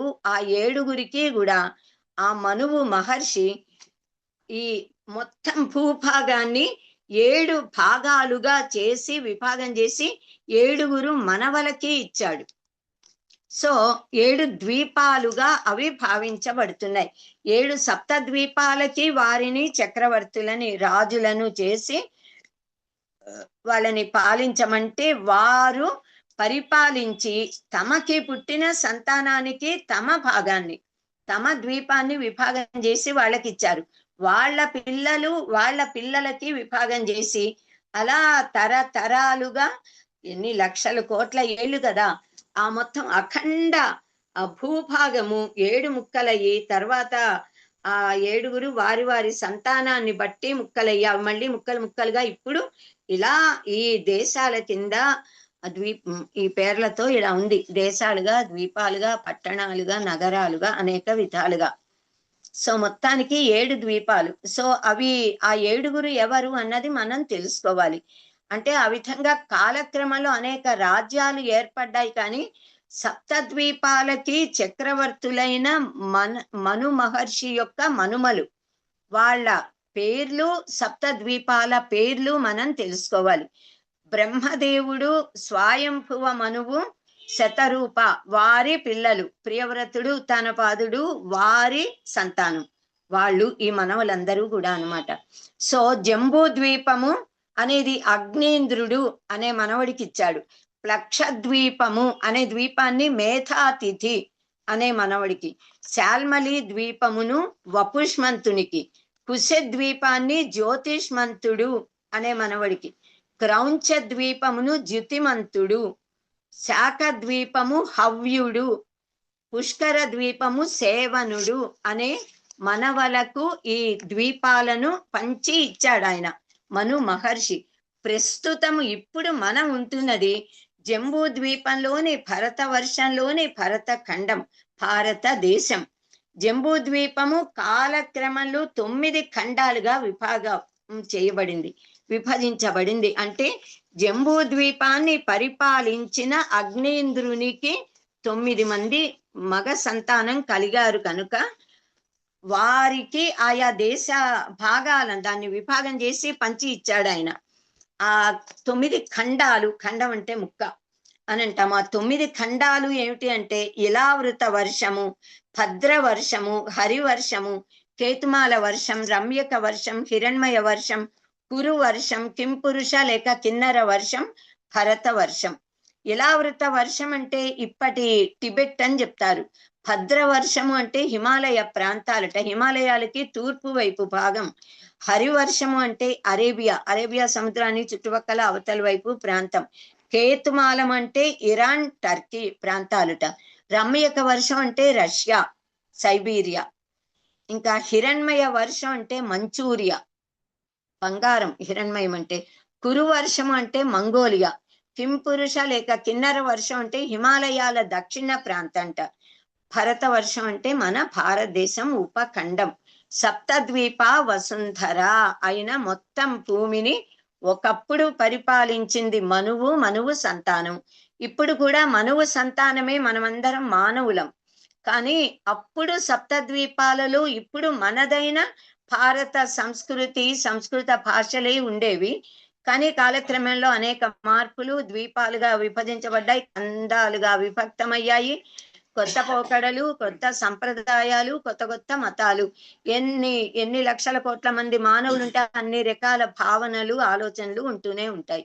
సో కాలగమనంలో మార్పు అనేది సహజం. ఇప్పటి మన భారతదేశానికి ఉత్తరం వైపున ఎన్నో లక్షల ఏళ్ల క్రితం హిమాలయ పర్వతాలు ఉన్నాయి. అక్కడ ప్రారంభమైన వేద సంస్కృతి ప్రపంచమంతటా విస్తరిల్లింది. మొదటి నుంచి ఉన్నది మన సనాతన ధర్మమే అయినా దేశకాలమాన పరిస్థితుల వల్ల కొన్ని భాగాలలో కొందరు మహానుభావులు వచ్చి చేసిన బోధల వలన జుడాయిజం అనేది, జోరయాస్ట్రనిజం అనేది ఇలాంటి మతాలు ఏర్పడ్డాయి. ఇవి కూడా నిజానికి క్రైస్తవ మతం ఏర్పడి ఇప్పటికి 2025 ఇప్పుడు మంది ఇన్నే సంవత్సరాలు అయింది. ఇస్లాం మతం ఏర్పడి ఇంచుమించుగా 14,000 సంవత్సరాలు దాటింది. ఈ జుడాయిజం అన్న దాని నుంచి నెమ్మదిగా మార్పులు వచ్చి ఆ క్రిస్టియానిటీ అవి వచ్చాయి. జోరోయాస్ట్రియనులు అని అంటే వాళ్ళు యాక్చువల్లీ అగ్ని ఆరాధకులు. మన సనాతన ధర్మంలోని ఒక విభాగమే అని మనం చెప్పచ్చు. ఈ 2 మతాలు ఇప్పుడు 2000 ఏళ్ల క్రితం, 1400 క్రితం వచ్చిన ఈ 2 మతాలు మటుకు దేనికది తానే విశ్వవ్యాప్తమయ్యి ప్రపంచ వ్యాప్తం అయిపోవాలి అని పోటీలు పడి ఒకరేమో బలవంతంగా హింసతో దౌర్జన్యానికి పాల్పడుతూ ఉంటే ఇంకొకళ్ళు బలవంతపు మత మార్పిళ్ళకి ప్రయత్నం చేస్తున్నారు. కానీ నిజానికి ఇది చాలా అనుచిత ప్రవర్తన, ఇది మంచిది కాదు. మన సనాతన ధర్మంలో మనం ఎప్పుడూ ఇలాంటి పని చేయలేదు, చెయ్యము. సర్వమానవుల హితాన్ని కోరుతాం మనం. వసుధైవ కుటుంబక భావన మనది. మతము అంటే అభిప్రాయం. ఒక్క మన సనాతన ధర్మం తప్ప, అంటే మన హిందూ మతం తప్ప ఇతర మతాలు, క్రిస్టియానిటీ కానీ ఇస్లామిజం ఇలాంటి మతాలన్నీ ఒక వ్యక్తి గాని ఒక మత ప్రవక్తో మరొకరు ఎవరో వారికి దైవ సందేశం అందిందని వారు తమ సిద్ధాంతాలను సిద్ధాంత రూపమైన ఒక గ్రంథాన్ని బోధించారు. అవి వారి వారి ఆయా వ్యక్తుల వ్యక్తిగత అభిప్రాయాలు. వారు తమ అభిప్రాయాలను ఆ ప్రాంతాలలో ఉన్న వాళ్ళకి బోధించారు. తామంతా ఒక మతం వారము అని భావించి అదే ఉండాలి, వేరేది ఉండకూడదు అనే భావనతో అలా విస్తరిల్ల చేయడానికి ప్రయత్నం చేస్తున్నారు. కనుక వాటిని మతము అని అంటాం. మతం అంటే అభిప్రాయం. ఇస్లామిజం, జుడాయిజం, క్రిస్టియానిటీ, జొరయాస్ట్రనిజం నిజానికి ఇవన్నీ కూడా తాత్విక రీత్యా మన సనాతన ధర్మంలోని భాగాలే. మన హిందూ తత్వశాస్త్రంలోని భాగాలైన జైన మతం, బౌద్ధ మతం, సిక్కు మతం, చార్వాక మతము ఇలాంటివన్నీ కూడా మన ధర్మంలో నుంచే భిన్న మార్గాలలో వచ్చినవి. అవి కూడా మతాలు అంటాం. ఎందుకంటే ఒక్కొక్క మతానికి ఒక్కో ప్రవక్త ఉన్నారు. సిక్కు మతానికి గురునానక్, జైన మతానికి జైనులు, తీర్థంకర్లు, బౌద్ధ మతానికి గౌతమ బుద్ధుడు అలా. కానీ సనాతన ధర్మము అలా ఒక్క మనిషి చేత చెప్పబడింది కాదు, ఒక్క గ్రంథంలో ఉన్నది కాదు. అనంతమైన జ్ఞాన రాశి, కాలగమనంలో వస్తున్న అనంతమైన మహర్షులు, ఎందరో మహానుభావులు అడుగడుగున మారుతున్న కాలానికి అనుగుణంగా ప్రజలని ఉద్బోధిస్తూ ధర్మాన్ని నిలబెడుతున్నారు. అగాధము అనంతమైనది మన సనాతన ధర్మ జ్ఞాన రాశి. మహర్షులు తపస్సమాధి స్థితిలో ఉండి ఆ తపస్సమాధి స్థితిలో వారిలో కలిగిన ఆ ఋతంభర అనే ఒక ప్రజ్ఞ, ఆ ప్రజ్ఞ వల్ల అతీంద్రియ శక్తులతో పరమాత్మను దర్శించి సార్వకాలికం, సార్వజనీనం, సార్వదేశికములు అయిన సత్యాలని చెప్పారు సర్వమానవ సంక్షేమం కోసం. అవి సనాతన ధర్మ బోధలు. కనుక ఇలా ఇది అందరికీ వర్తించేదే, కానీ కేవలం మన భారతదేశంలోనూ సనాతన ధర్మాన్ని పాటించే వారి కోసము మాత్రమే ఇవ్వబడింది కాదు, సర్వమానవుల కోసం ఇచ్చారు. అనేక మంది మహర్షులు తపస్సమాధి స్థితిలోకి వెళ్ళి దర్శించి సమన్వయించి ఇలా ఉండండి, దీనివల్ల ప్రయోజనం ఉంటుంది, ఇలా ఉండద్దు, దీనివల్ల నష్టం అని చెప్పారు. వాటిని ఇష్టప్రాప్తి, అనిష్ట పరిహారము అని అంటామన్నమాట. ప్రతి వ్యక్తి కూడా నిద్ర లేచినప్పటి నుంచి పడుకునేదాకా, తల్లి గర్భంలోకి వచ్చినప్పటి నుంచి శరీరం వదిలి వెళ్ళేదాకా చేసే సంస్కారాలను, కర్మలను ఎలా ఆచరించాలో మహర్షులు మనకి చెప్పారు. సనాతన ధర్మాచరణ వల్ల సర్వ ప్రాణికోటి, మానవ జాతి మొత్తం, ప్రకృతి మొత్తం శ్రేయస్సుని పొందుతుంది. అంటే మనం ఆచరణకి ప్రాధాన్యతనిస్తాము. భగవద్ అనుగ్రహం కోసం మనం ప్రయత్నం చేస్తాం. వేదాలను మననం చేసి మహర్షులు మానవులకు మేలు కలిగించే మార్గాలని ఉపదేశించారు. వాటిని స్మృతుల రూపంలో, ధర్మశాస్త్రాల రూపంలో మనకిచ్చారు. మనుస్మృతి, పరాశర స్మృతి, నారద స్మృతి, బృహస్పతి స్మృతి, యాజ్ఞవల్క్య స్మృతి, ఇలా అనేకమైన స్మృతి గ్రంథాలు, ధర్మశాస్త్ర గ్రంథాలు మనకున్నాయి. మను ధర్మశాస్త్రము, పారాశర ధర్మశాస్త్రం అనేకం ఉన్నాయి మనకి. ఇంకా మహర్షులు వేదసారాన్ని, వేదసారం, వేదమే ఉపనిషత్తుల రూపంలో ఇచ్చింది. వేదసారం ఉపనిషత్తుల సారాలని మహర్షులు దర్శించి షడ్ దర్శనాలుగా మనకిచ్చారు. ఆ దర్శనాలలో సృష్టి చింతన, ప్రకృతి గురించి, జీవాత్మ గురించి, పరమాత్మ గురించి, వారి మధ్యలోని అనుబంధము, వాటిని గురించి మనకు తెలియజేశారు. ఏ మార్గంలో ఎవరు ఏ దృక్కోణంలో ఆ సత్య దర్శనం చేశారో దాన్ని వాళ్ళు ప్రతిపాదించారు. అన్ని మానవ జీవిత పరమగమ్య ముక్తి, ఆ ముక్తి ఎలా పొందాలి అన్న పాయింట్ మీద అవన్నీ కూడా ఉన్నాయి. సో మనకు మహర్షులు ఇచ్చిన ఇతిహాసాలు, రామాయణ భారతాలు, అవి కూడా వేద సదృశాలే. వేదవేద్యే పరే పుంసి జాతే దశరథాత్మజే వేద ప్రాచేతసా దాసేత్ సాక్షాత్ రామాయణాత్మన అన్నాం. నారద అంటే వాల్మీకి మహర్షి చాలా కాలం తపస్సు చేసి నారద మహర్షి చేత ఆ తారక మంత్ర ఉపదేశం పొంది బ్రహ్మదేవుడి చేత ప్రేరేపించబడి శ్రీమద్ రామాయణాన్ని రచించాడు. అది సాక్షాత్తు వేదమే అని చెప్తారు. ఇతిహాస పురాణాభ్యాం వేదం సముపబృంహయేత్. ఇతిహాస పురాణాల రూపంలో వేద సారమే చెప్పబడింది అని అన్నారు. ఇంకా మహాభారతము యది హాస్తి తదన్యత్ర ఎన్నే హాస్తి నా తత్వచిత్ అని. సృష్టిలో ఉన్నదంతా అక్కడుంది, ఇక్కడ లేనిది ఎక్కడా లేదు. అలా జ్ఞానసారం మొత్తాన్ని ఆ వేదవ్యాస భగవానులు మహాభారతంలో మనకు నిక్షిప్తం చేసి ఇచ్చారు. అంటే మహర్షులు త్రికాల జ్ఞానులు, వారు ఉన్నది ఉన్నట్లుగా చూసినట్లుగా జరిగినట్లుగా రాశారు కనుక రామాయణ భారతాన్ని ఇతిహాసములు అని అంటాం. అలాగే శ్రీకృష్ణ ద్వైపాయనుడు బాదరాయణుడు అంటాం. వేదవ్యాస మహర్షి, ఆయననే పరాశరుడు అని అంటాం. పరాశర మహర్షి కొడుకు. ఆయన తపస్సు చేసి కురువంశ రాజులతో ప్రత్యక్షంగా అనుబంధం కలిగి భారతాన్ని రాశారు. ధర్మేచ అర్థేచ కామేచ ధర్మేచార్థేచ కామేచ మోక్షేచ పరస్తర్షప యది హాస్తి తదన్యత్ర ఎన్నే హాస్తి నా తత్వచిత్ అని. వేదాల్లో ప్రతిపాదింపబడినది ఒక్కటే నిర్గుణ నిరంజనమైన పరబ్రహ్మ తత్వము అని ప్రతిపాదిస్తూ వేదవ్యాస భగవాన్లు బాదరాయణ మహర్షి బ్రహ్మసూత్రాలు రాశారు. ఆయనే అష్టాదశ పురాణాలు, ఉప పురాణాలు, శ్రీమద్ భాగవతాన్ని రచించారు. ఈ పురాణాలన్నీ కూడా వంశానుచరితములు. ఆ చక్రవర్తుల వంశాలు, సూర్యవంశరాజులు, చంద్రవంశరాజుల చరిత్రలను పురాణాలలో వర్ణించారు.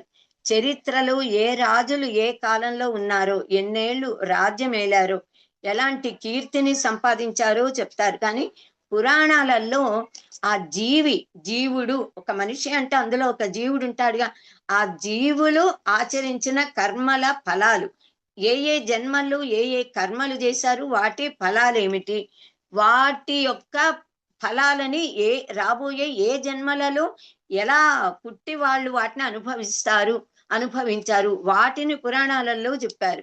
ఇంత తేడా చరిత్రకి పురాణానికి. సో ఇదంతా కలిపి వైదిక వాంగ్మయం. యోగ శాస్త్రం, జ్యోతిష్ శాస్త్రం, ఖగోళ శాస్త్రం, నక్షత్ర శాస్త్రం, మంత్ర శాస్త్రం, తంత్ర శాస్త్రం, యంత్ర శాస్త్రం, ఆగమ శాస్త్రం, విజ్ఞాన శాస్త్రం, వేదాంత శాస్త్రం, ఆయుర్వేదం, ధనుర్వేదం, శబ్దశక్తి శాస్త్రము, ధర్మశాస్త్రాలు, చతుషష్ఠి కళలు, ఇవన్నీ కూడా మన సనాతన ధర్మంలోని భాగాలు, సనాతన ధర్మాన్ని బోధిస్తాయి. ఇవన్నీ కూడా మనం వీటిలో ఏది తెలుసుకున్నా, అన్ని తెలుసుకున్నా సనాతన ధర్మాన్ని తెలుసుకుంటున్నాం. ఇంకా సనాతన ధర్మం యొక్క గొప్పదనం ఎక్కడుంది అంటే అఖండ భారతదేశం మొత్తంలో ఉంది. అఖండమైన జ్ఞాన సంపదలో ఉంది. మన దేశంలో పుట్టిన సిద్ధ పురుషులు, అనేక మంది సిద్ధ పురుషులు, రామకృష్ణ అసలు భగవద్ అవతారాలు ముందు, తర్వాత శ్రీ రామకృష్ణ పరమహంస, పరమాచార్య స్వామి వారు, చాలా మంది, ఎందరో మహర్షులు, రమణ మహర్షి లాంటి వారందరిలో ఉంది. ఇంకా సిద్ధ క్షేత్రాలు, దివ్య క్షేత్రాలు, ఈ మహర్షులు తపస్సులు చేసిన సిద్ధ ఆశ్రమాలు, ఆ ఆశ్రమాలలో అనేకమైన దివ్య క్షేత్రాలు, ఆ క్షేత్రాలలో ఆ స్వయంభూ లింగాలు, దేవతల చేత ప్రతిష్ఠించబడిన, మహర్షులతో ప్రతిష్ఠించబడిన, మానవ ప్రతిష్ఠితాలైన దైవ విగ్రహాలు, ఆ నిలయాలలో, ఆలయాలలో మన సనాతన ధర్మం ఉంది కనుక మనం వాటిని రక్షించుకోవాలి. మనకి కాశీ అవిముక్త క్షేత్రము, కాశీ, గయా, ప్రయాగ, బద్రీనాథ్, కేదార్నాథ్, అరుణాచలం, శ్రీ వెంకటాచలం, హృషికేశ్, హరిద్వార్, ఉత్తరాఖండ్ లో ఎన్నో భాగాలు, అలా శ్రీశైలం, నైమిసారణ్యం, సిద్ధ భూములు, ఇలాంటివి ఎన్నెన్నో దివ్య క్షేత్రాలు, భూములు, ఇవన్నీ కూడా సనాతన ధర్మానికి ఆటపట్టులు. సనాతన ధర్మం అక్కడి నుంచి పుట్టింది, విస్తరిల్లుతోంది, ఉంటూనే ఉంటుంది అక్కడ. మనం కూడా సాధారణ మానవులు సిద్ధ భూమికి వెళ్ళి తపస్సు చేసినా, సాధన చేసినా మనకి త్వరగా సిద్ధిస్తుంది, భగవద్ అనుగ్రహం కలుగుతుంది. సో నరనారాయణులు సాక్షాత్తు పరమాత్మే, విష్ణుమూర్తే తనని తానే రెండుగా చేసుకుని నరుడు నారాయణుడు అనే నామంతో బదరికాశ్రమంలో తపస్సు చేసి సహస్ర కవచుడనే రాక్షసుడి 1000 కవచాలలో 999ని తెగ్గొట్టాడని ఒక్కటి ఉండగా అతడు సూర్య భగవానుని శరణు వేడి వెళ్ళి సూర్యుల దాక్కుని కర్ణుల్లా పుట్టాడు అని అంటూ అలా మనకి చెప్తారు. సో ఎంతమందో మన భారతదేశంలో మన సనాతన ధర్మంలో చిరంజీవులు ఉన్నారు. సప్త చిరంజీవుల నామాలు పొద్దున్న లేవగానే మనం తలుచుకోవాలి. మనకి శ్రీ ఆంజనేయ స్వామి ఆయన చిరంజీవి దైవము, సాక్షాత్తు రుద్రుడే ఆంజనేయుల్లా వచ్చి రామచంద్రుడిని విష్ణుమూర్తిని కొలుచుకున్నాడని చెప్తాము. తపో ఋషుల మహర్షుల తపోశక్తి చేత రక్షించబడుతున్న, దేవతల చేత కాపాడబడుతున్న, సిద్ధ పురుషుల చేత ఆచరించబడుతూ అందించబడుతున్న ధర్మం సనాతన ధర్మము. కనుక ఎంత గొప్పదైన మన సనాతన ధర్మం యొక్క గొప్పదనాన్ని కనుక మనం తెలుసుకుంటే పొరపాటునైనా ఎవరైనా ఏ ప్రలోభాలకైనా లొంగుతారా? విమతస్థులకి లొంగిపోయి మతం మార్చుకుంటారా? అసలు సహజంగా పరమాత్మ ఏ తల్లిదండ్రులకు పుట్టించాడో ఆ తల్లిదండ్రుల పిల్లలు కాకుండా పోరు కదా. ఏ రక్తము మనలో ఉందో ఆ రక్తం మారిపోదు కదా. ఏ ధర్మంలో మనం పుట్టామో అది మన ధర్మం, అది మారిస్తే మారేది కాదు. ఈ సత్యాన్ని మానవులందరూ కూడా గ్రహించాలి. మనకి పవిత్రమైన అనేకమైన నదులు, గంగామాత ఎలాంటి పాపాలనైనా పూర్తిగా పరిహరించగల శక్తి గలది గంగా నది. గంగా, గోదావరి, కృష్ణ, తుంగభద్ర, సరస్వతి, యమున, తపతి, నర్మద, ఎన్ని నదులో పవిత్రమైన నదులు. ఈ నదీమ తల్లుల్ని మనం ఆరాధిస్తాం. మన సనాతన ధర్మం గొప్పదనం ఈ నదులలో ఉంది, నదీ తీర ప్రాంతాలలో ఉంది, అక్కడ నివసించే సనాతన ధర్మానుయాయుల్లో ఉంది. పరమ పావనమైన సకల కల్మష హారి గంగా మాత. ఆ గంగా నది, అన్ని నదులు కూడా మనం కనుక స్నానం చేస్తే మన పాపాలు, తాపాలు, రోగాలు అన్నీ తొలగిపోయి చిత్తశుద్ధి కలిగి ఏకాగ్రత కుదిరి మనం సాధన చేయగలుగుతాము, బ్రహ్మమును పొందగలుగుతాం. ఇంత గొప్ప నదులు ఇంకా ప్రపంచంలో ఎక్కడా లేవు. నిజానికి లక్షల ఏళ్ల క్రితం మన వారు చెప్పిన సత్యాలన్నీ కూడా ఇప్పుడు ఈ ఆధునిక యుగంలో పాశ్చాత్యులు తమ పరిశోధనలతో పరిశోధించి తమ యంత్రాల సహాయంతో గంగాజలం చాలా గొప్పది, తనని తాను శుద్ధి చేసుకుంటూ ఎవరినైనా శుద్ధి చేయగలదు, ఎంత కాలం నిలవ ఉంచినా అందులో దోషం, బ్యాక్టీరియా అనేది రాదు అని నిరూపించారు. అది గంగమ్మ తల్లి యొక్క గొప్పదనం. అడుగడుగునా మన దివ్య క్షేత్రాలు, తీర్థాలతో పవిత్రమైన క్షేత్రము మన భారతదేశం. ఇక్కడి ప్రజలు ఆచరించే ధర్మం సనాతన ధర్మం. విశ్వామిత్ర మహర్షి రామలక్ష్మణులను వెంట పెట్టుకుని యాగరక్షణకి తీసుకెళ్లాడు కదా. అప్పుడు శ్రీరామచంద్రుడికి అనేకమైనటువంటి దివ్య అస్త్రాలను సమంత్రకంగా ప్రయోగించడం, ఉపసంహరించడాలని నేర్పించాడు. ఎందుకంటే మన సనాతన ధర్మంలో అకారణంగా మనం ఎవరిని హింసించము. ఆ బాణాలు వేయవలసి వచ్చిన అవసరం లేకపోతే ఉపసంహరించి వెనక్కి తీసుకునే శక్తి వీళ్ళకుంది. అదే మిగతా వాళ్ళైతే వాళ్ళు ఏదైనా ప్రయోగిస్తే దాన్ని వెనక్కి లాక్కోలేరు. ఋషులు శాస్త్రోక్తంగా యజ్ఞయాగాదులు చేసి ఆ యజ్ఞ ఫలాలను విశ్వశాంతికి, ప్రపంచ ప్రకృతి పరిరక్షణకు, సర్వ మానవాళి సంక్షేమానికి ధారపోశారు. అందుకనే మనందరి బాధ్యత గంగా యమునయోర్ మధ్యే ఏ మహర్షయ నివసంతి తేభ్యో నమో నమః అని మనం నమస్కరించాలి. అలా మన రుణాన్ని కొద్దిగా అయినా తీర్చుకోవాలి. పురాణాలలో చెప్పినటువంటి ఆ మహర్షులు ఇప్పటికీ ఉన్నారు. ఎక్కడో హిమవత్ ప్రాంతాల్లో ఉంటారు, మన కళ్ళకి కనిపించరు, కానీ వారు మన ధర్మాన్ని కాపాడుతున్నారు. కనుక ఎన్ని వేల దాడులు జరుగుతున్నా మన ధర్మం కాపాడబడుతోంది. మన ధర్మానికి ఇన్ని దెబ్బలు తగులుతున్నా హైందవ ధర్మం బ్రతికే నిలిచే ఉంది అనంటే మహర్షుల అనుగ్రహం, పరమాత్మ అనుగ్రహం. పరమాత్మ నుంచే వచ్చిన ధర్మం ఇది. కానీ మన కర్తవ్యాలను మనం చెయ్యాలి. మన ఇంటి మీదకి ఎవరైనా దాడి చేస్తే మనం ఊరుకోం కదా. మనం ఎదిరించి మన తల్లిదండ్రుల్ని కాపాడుకుంటాం, పెళ్ళాం పిల్లల్ని కాపాడుకుంటారు. అలాగే మన దేవాలయాల మీద, మన విగ్రహాల మీద, మన ధర్మం మీద, మన దేశం మీద విదేశస్తులు, విమతస్తులు ఎవరు దాడి చేసినా మనం కాపాడుకోవాలి. మనని మనం కాపాడడానికి చేసే ఆ పని ఏదైనా అది హింస కాదు, అది ధర్మమే. అహింస పరమో ధర్మ, ధర్మహింస తథైవచ. మనము ఎవరి మీదకి అకారణంగా వెళ్ళము, ఎవరిని బాధించము, కానీ మన జోలికి వస్తే ఊరుకోకూడదు అన్నది మన ధర్మం మనకి బోధించింది. ఎందరో గొప్ప మహర్షులు కలిగిన ధర్మం మనది. వేదవ్యాస భగవాన్లు, వాల్మీకి మహర్షి, గౌతమ, భరద్వాజ, వశిష్ఠ, విశ్వామిత్ర, జమదగ్ని, ఋష్యశృంగ, చవన, శమీక, కశ్యపాదులు, ఎంతమందో అసంఖ్యాకులైన మహర్షులు, 108 మహర్షుల గురించి ఒక పుస్తకంలో మహానుభావులు ఎవరో ప్రింట్ చేశారు, చదివి తెలుసుకోవచ్చు.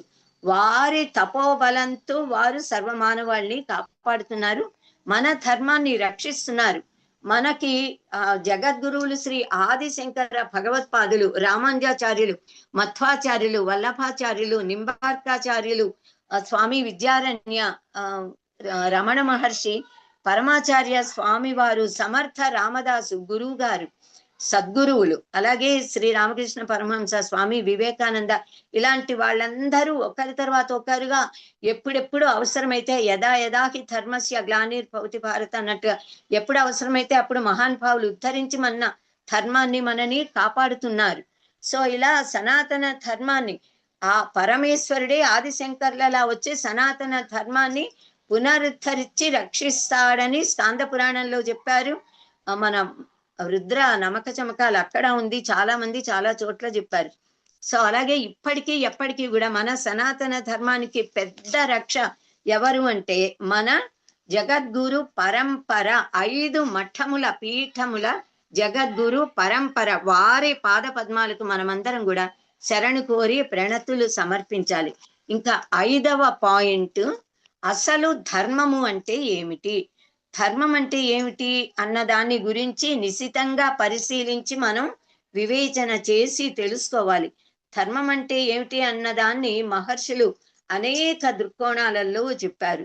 వేదాలలో ధర్మం గురించి చెప్పారు, పురాణాలలో చెప్పారు, ఇతిహాసాలలో, రామాయణ భారతాల్లో, భగవద్గీతలో, కావ్యాల్లో, నాటకాల్లో, ధర్మశాస్త్రాలలో, భాగవతంలో భాగవత ధర్మం, అన్నింటిలో కూడా ధర్మాన్ని గురించి అనేక విధాలుగా చెప్పారు. సూక్తాలు, స్తోత్రాలు కూడా ఉన్నాయి.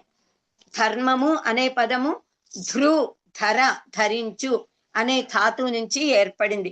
ధారణ ధర్మ ఇత్యాకుకు ధర్మో ధారయతే ప్రజాక. ధారణ ధర్మక, ధరించడం వల్ల అది ధర్మము.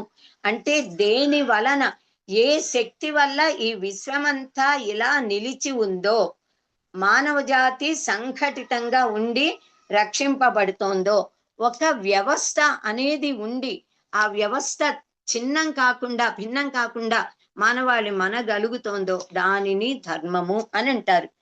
సో అది ధర్మం. ఈ ఏదైనా సరే దాని సహజ లక్షణాలను అది కలిగి ఉంటుంది, అది కూడా ధర్మమే. అంటే పరమాత్మ సృష్టి చేసినప్పుడు ఆ సృష్టి సక్రమంగా సాగాలి, నడవటానికి, సృష్టిలో సమతుల్యత పాటించబడటానికి సృష్టిలో కొన్ని నియమావళిని ఏర్పరిచాడు, అది పాటించాలి అని. దానిని ధర్మము అంటాము, అదే ఋతము అనబడుతుంది. మనం ఏ వస్తువు కొన్నా దాన్ని, ఏ వాషింగ్ మిషనో ఫ్రిడ్జో ఏదైనా కొంటే దాన్ని ఎలా ఉపయోగించుకోవాలో తెలియజేసే ఒక మాన్యువల్ ఇస్తారు కదా, ఒక పేపర్ పాంఫ్లెట్ లాంటిది. అలాగే పరమాత్మ ఈ ప్రకృతిని, మానవాళిని, సృష్టిని ఏర్పరిచినప్పుడు, సృష్టి చేసి మనని సృష్టిలోకి మానవులను పంపించినప్పుడు ప్రకృతిని ఎలా వినియోగించుకోవాలి, మనం ఎలా జీవించాలి అన్న మార్గాలను తెలియజేసి శాస్త్రంలో, వేదంలో ఆ ప్రకారం జీవిస్తూ సకల సుఖాలు శుభాలు పొందండి, ముక్తి పొందండి అని మనను అనుశాసన చేసి పంపించాడు. అది ధర్మం. అంటే వేదాల్లో చెప్పబడినది ధర్మము, ధర్మశాస్త్రాల్లో చెప్పబడినది ధర్మము, దాన్ని మనం పాటించాలి. ధర్మము అనే పదానికి అనేక అర్థాలు ఉన్నాయని చెప్పుకున్నాం కదా. అసలు ధర్మం అనే పదం అత్యంత విస్తృతమైనది, అనేకమైన ముఖాలు కలిగి ఉంటుంది, ఒక్కటి కాదు, అనేక రకాలుగా చెప్పాలి. నహి సత్యాత్ పరో ధర్మం అన్నారు. సత్యాన్ని మించిన ధర్మం లేదు, సత్యమే ధర్మం. అయమే వహి పరో ధర్మం యద్యోగేన ఆత్మదర్శనం. యోగముతో ఆత్మని దర్శించడమే నిజమైన ధర్మము అని చెప్పారు. అంటే యోగ సాధనతో ఆత్మదర్శనం పొందడం ధర్మంట, వేద ధర్మం. అలా ధర్మం అనేక రకాలుగా వ్యక్తమవుతోంది, పాటించబడుతోంది. ధర్మము అంటేనే పుణ్యము, మంచి, న్యాయము, సత్యము, నీతి, యజ్ఞము, విధి, సత్కర్మ ఆచరణ, ఇవన్నీ కూడా ధర్మమే. ధర్మోహి విశ్వస్య జగత ప్రతిష్ట, జగత్తు యొక్క కీర్తి ప్రతిష్టలు ధర్మమే. అంటే ధర్మం మీద ఆధారపడి ఉంటాయి అన్నమాట. శాస్త్ర విహిత కర్మలే ధర్మము, శాస్త్ర నిషిద్ధ కర్మలు అధర్మం. ధర్మో విశ్వస్య జగత ప్రతిష్ట, లోకే ధర్మిష్టం ప్రజా ఉపసర్పంతి, ధర్మేణ పాపం అపనుదతి, ధర్మే సర్వం ప్రతిష్ఠితం, తస్మాత్ ధర్మం పరమం వదంతి అని వేదం చెప్పింది. సమస్తమైన ధర్మాలకు ఆధారము ధర్మమే. మీమాంసకులు చోదనా లక్షణో ధర్మక అని చెప్పారంటే వేద ప్రతిపాదితమైన క్రియలను చెయ్యటం, యజ్ఞయాగాది క్రతువుల ద్వారా స్వర్గాన్ని పొందడం, శ్రేయ సాధక ఉపాయమే ధర్మము అని వాళ్ళు చెప్పారు. ధర్మాత్ములు, మహాత్ములు, గొప్పవారందరూ కూడా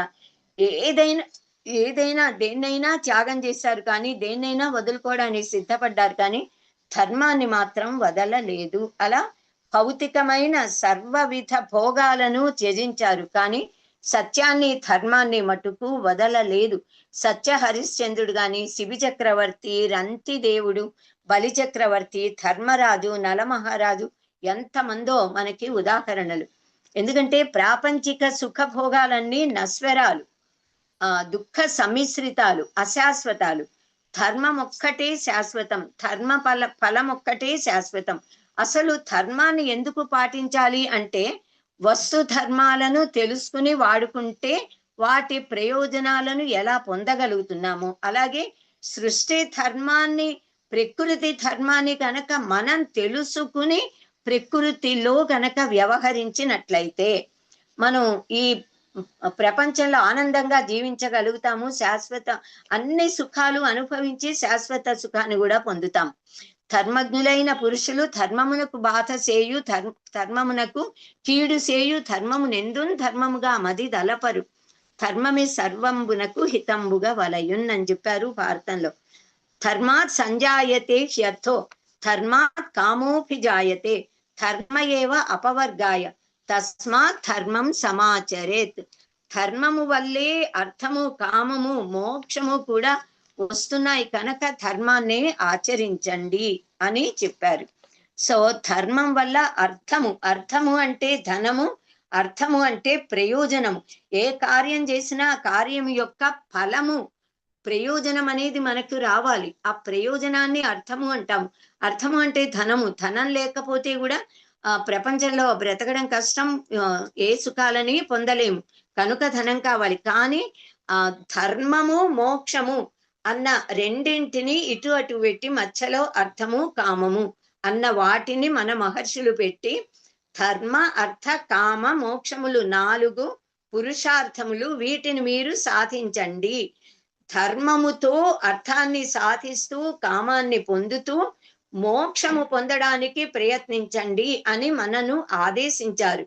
ధర్మముతో అర్థము సాధించడము అంటే ధర్మబద్ధమైన జీవితాన్ని గడుపుతూ ధర్మాన్ని ఆచరిస్తూ ఉంటే ధర్మాదర్థ ప్రభవతి, ధర్మాత్ ప్రభవతే సుఖం, ధర్మేణ లభతే సర్వం, ధర్మసారమిదం జగత్ అని చెప్పారు. ధర్మము వల్ల అర్థాన్ని, ధనమును సంపాదించాలి అంటే రుజు మార్గంలో ఆర్జన చేయాలి. ఆర్జన మాత్రమే నిజమైన ధనము. అంతేగాని దొంగతనాలో, ఇతరులను హింసించో, బలాత్కారంగా తీసుకున్న ధనము వల్ల సుఖ సంతోషాలు రావు. అది ఆర్జన కాదు అని చెప్పారు మన మహర్షులు. ధర్మం వల్ల అర్థము, డబ్బు సంపాదించడము, ప్రయోజనం, మనం చేసే యజ్ఞయాగాది క్రతువుల ప్రయోజనాలు మనం పొందడం అర్థం. కామము అంటే కోరిక. కోరికలు అంటే ఏ కోరికలైనా కోరికలే, లౌకికమైన, పారలౌకికమైన, ముక్తి పొందాలనే కోరిక కూడా కోరికే. అయితే ధర్మముతో అర్థాన్ని సంపాదించి, ధనాన్ని సంపాదించి దానితో కామం అంటే యజ్ఞయాగాది క్రతు ఆచరణ మనం చెయ్యాలి. మన మీద ఆధారపడిన సర్వ ప్రాణికోటిని, ఆత్మీయులను, బంధువులను, అందరినీ కూడా మనం చూసుకోవాలి అంటే ధనము అనేది కావాలి. సో ధనం వల్ల అర్థము, కామము, ధనము వల్లే ముక్తి కూడా పొందగలుగుతాము అని చెప్పారు. ధర్మ ఏవ హతో హంతి ధర్మో రక్షతి రక్షితః తస్మాత్ ధర్మో న హంతవ్యో మానో ధర్మో హతోవతి అని మను మహర్షి మను ధర్మశాస్త్రంలో చెప్పారు. ధర్మాన్ని కనుక మనం పాటిస్తే అది మనని కాపాడుతుంది, ధర్మాన్ని నశింపజేస్తే అది మనని నశింపజేస్తుంది. కనుక ఎట్టి పరిస్థితిలో కూడా ధర్మాన్ని నశింప చెయ్యరాదు అని చెప్పారు. మీకు ఏమైనా సందేహాలు అడగడానికి సమయం ఇచ్చి ఇక్కడికి ఆపన. 6వ 7వ పాయింట్స్ ఇంకా 2 ఉన్నాయి. ఇవి విస్తృతంగా చెప్పుకోవలసిన పాయింట్స్, కానీ ఇవాటికి ఇక్కడ ఆపదాం. ఏమైనా సందేహాలు ఉంటే అడగండి. ఏ సందేహాలు లేకపోతే ఎన్ని రకాల ధర్మాలు ఉన్నాయి అన్నది 6వ అంశం, దాన్ని కొద్దిగా చెప్తా. ఎవరికైనా ఉంటే అన్మ్యూట్ చేసుకుని అడగండి. సందేహాలు ఎవరికైనా ఉన్నాయండి?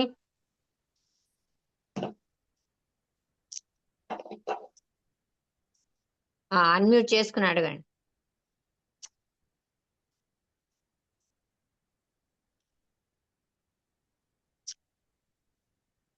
శ్రీధర్ గారు అన్మ్యూట్ చేసుకోండి.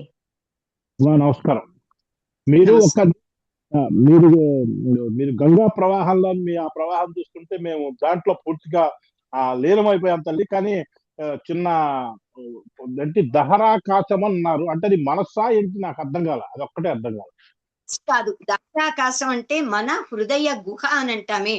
హృదయం యాక్చువల్లీ హృదయము అంటే ఏమిటి అంటే హృది అయం హృదయం. హృత్తు హృది హృంది, హృత్ అనే ధాతు ఆ శబ్దం ఉంది కదా, హృదయము నందు అని అర్థం. హృదయము అంటే హృదయము నందు ఉన్నవాడు పరమాత్మ. మనకి వైద్య శాస్త్రంలో ఎడం వైపున ప్రతి మనిషికి మన దేహంలో ఎడమ భాగంలో హృదయం ఏదో ఒక ఆకారంలో ఉంటుంది అని, అది రక్తమాంసాలు కండరాలు ఏవో వాటితో చేయబడింది అని చెప్తారు వైద్యంలో. కానీ మనకు వేదాంతంలో పురాణంలో జ్ఞాన విషయంగా మనకి బ్రహ్మ జ్ఞానాన్ని చెప్పేటప్పుడు దహరాకాశాన్ని అలా చెప్తున్నప్పుడు అమ్మవారి స్తోత్రాలలో నీలతోయద మత్స్యస విద్యుల్లేఖేవ భాస్వర అంటూ చెప్పిన అమ్మవారు ఎక్కడ ఉంది అంటే దహరాకాశంలో ఉంది, ఆ హృదయమునందు ఉంది. హృది అయం, ఆ హృదయం ఎక్కడ ఉంది అంటే మన ఈ కంఠ నాళము ఇక్కడి నుంచి ఇలా జానె పెట్టి ప్రతి మనిషికి వారి దేహానికి కరెక్ట్ గా నాభి దగ్గర చెయ్యి ఇలా పెట్టి కొలిస్తే ఒక జానెడు, నాభి నుంచి ఒక జానెడు, ఈ మెడ ఈ గుంత నుంచి ఒక జానెడు పెడితే ఖచ్చితంగా ఈ వేళ్ళు కలుస్తాయి. ఈ వేళ్ళు కలిసిన ప్రాంతము మన దేహానికి మధ్య భాగము, ఎడం వైపు కాదు, ఆ మధ్యలో హృదయము అనేది ఉంది. ఆ హృదయంలో మనకి బొటన వేల అంగుష్టమాత్ర పురుషో మధ్య వ్యోమని తిష్టతి అంటారే, ఆ వ్యోమ అన్నది దహరాకాశం. వ్యోమ అంటే ఆకాశం. పంచభూతాలు ప్రకృతిలో ఉన్నాయి, మన దేహంలో కూడా ఉన్నాయి. మన దేహంలో ఉన్న దహరాకాశంలో హృదయ గుహలో పరమాత్మ ఉంటాడు. దాన్ని దహరాకాశం అంటారు. దహరాకాశ విద్య అని ఉపనిషత్తుల్లో ఉందండి.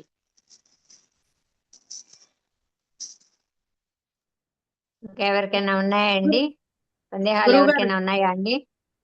గురువు గారు చెప్పమ్మా. అన్మ్యూట్ చేసుకో. నమస్తే అండి. దహరాకాశ విద్య అన్నారు కదా, అది ఏంటంటారు? అంటే ఇప్పుడు అందరూ లేటెస్ట్ గా విజువలైజేషన్ అని చెప్తున్నారు, అది అంటారా దహరాకాశ విద్య? తైత్రీయ ఉపనిషత్తులోనే ఎక్కడో విన్నట్టు. బృహదారణ్యకం, తైత్రీయంలో కాదు.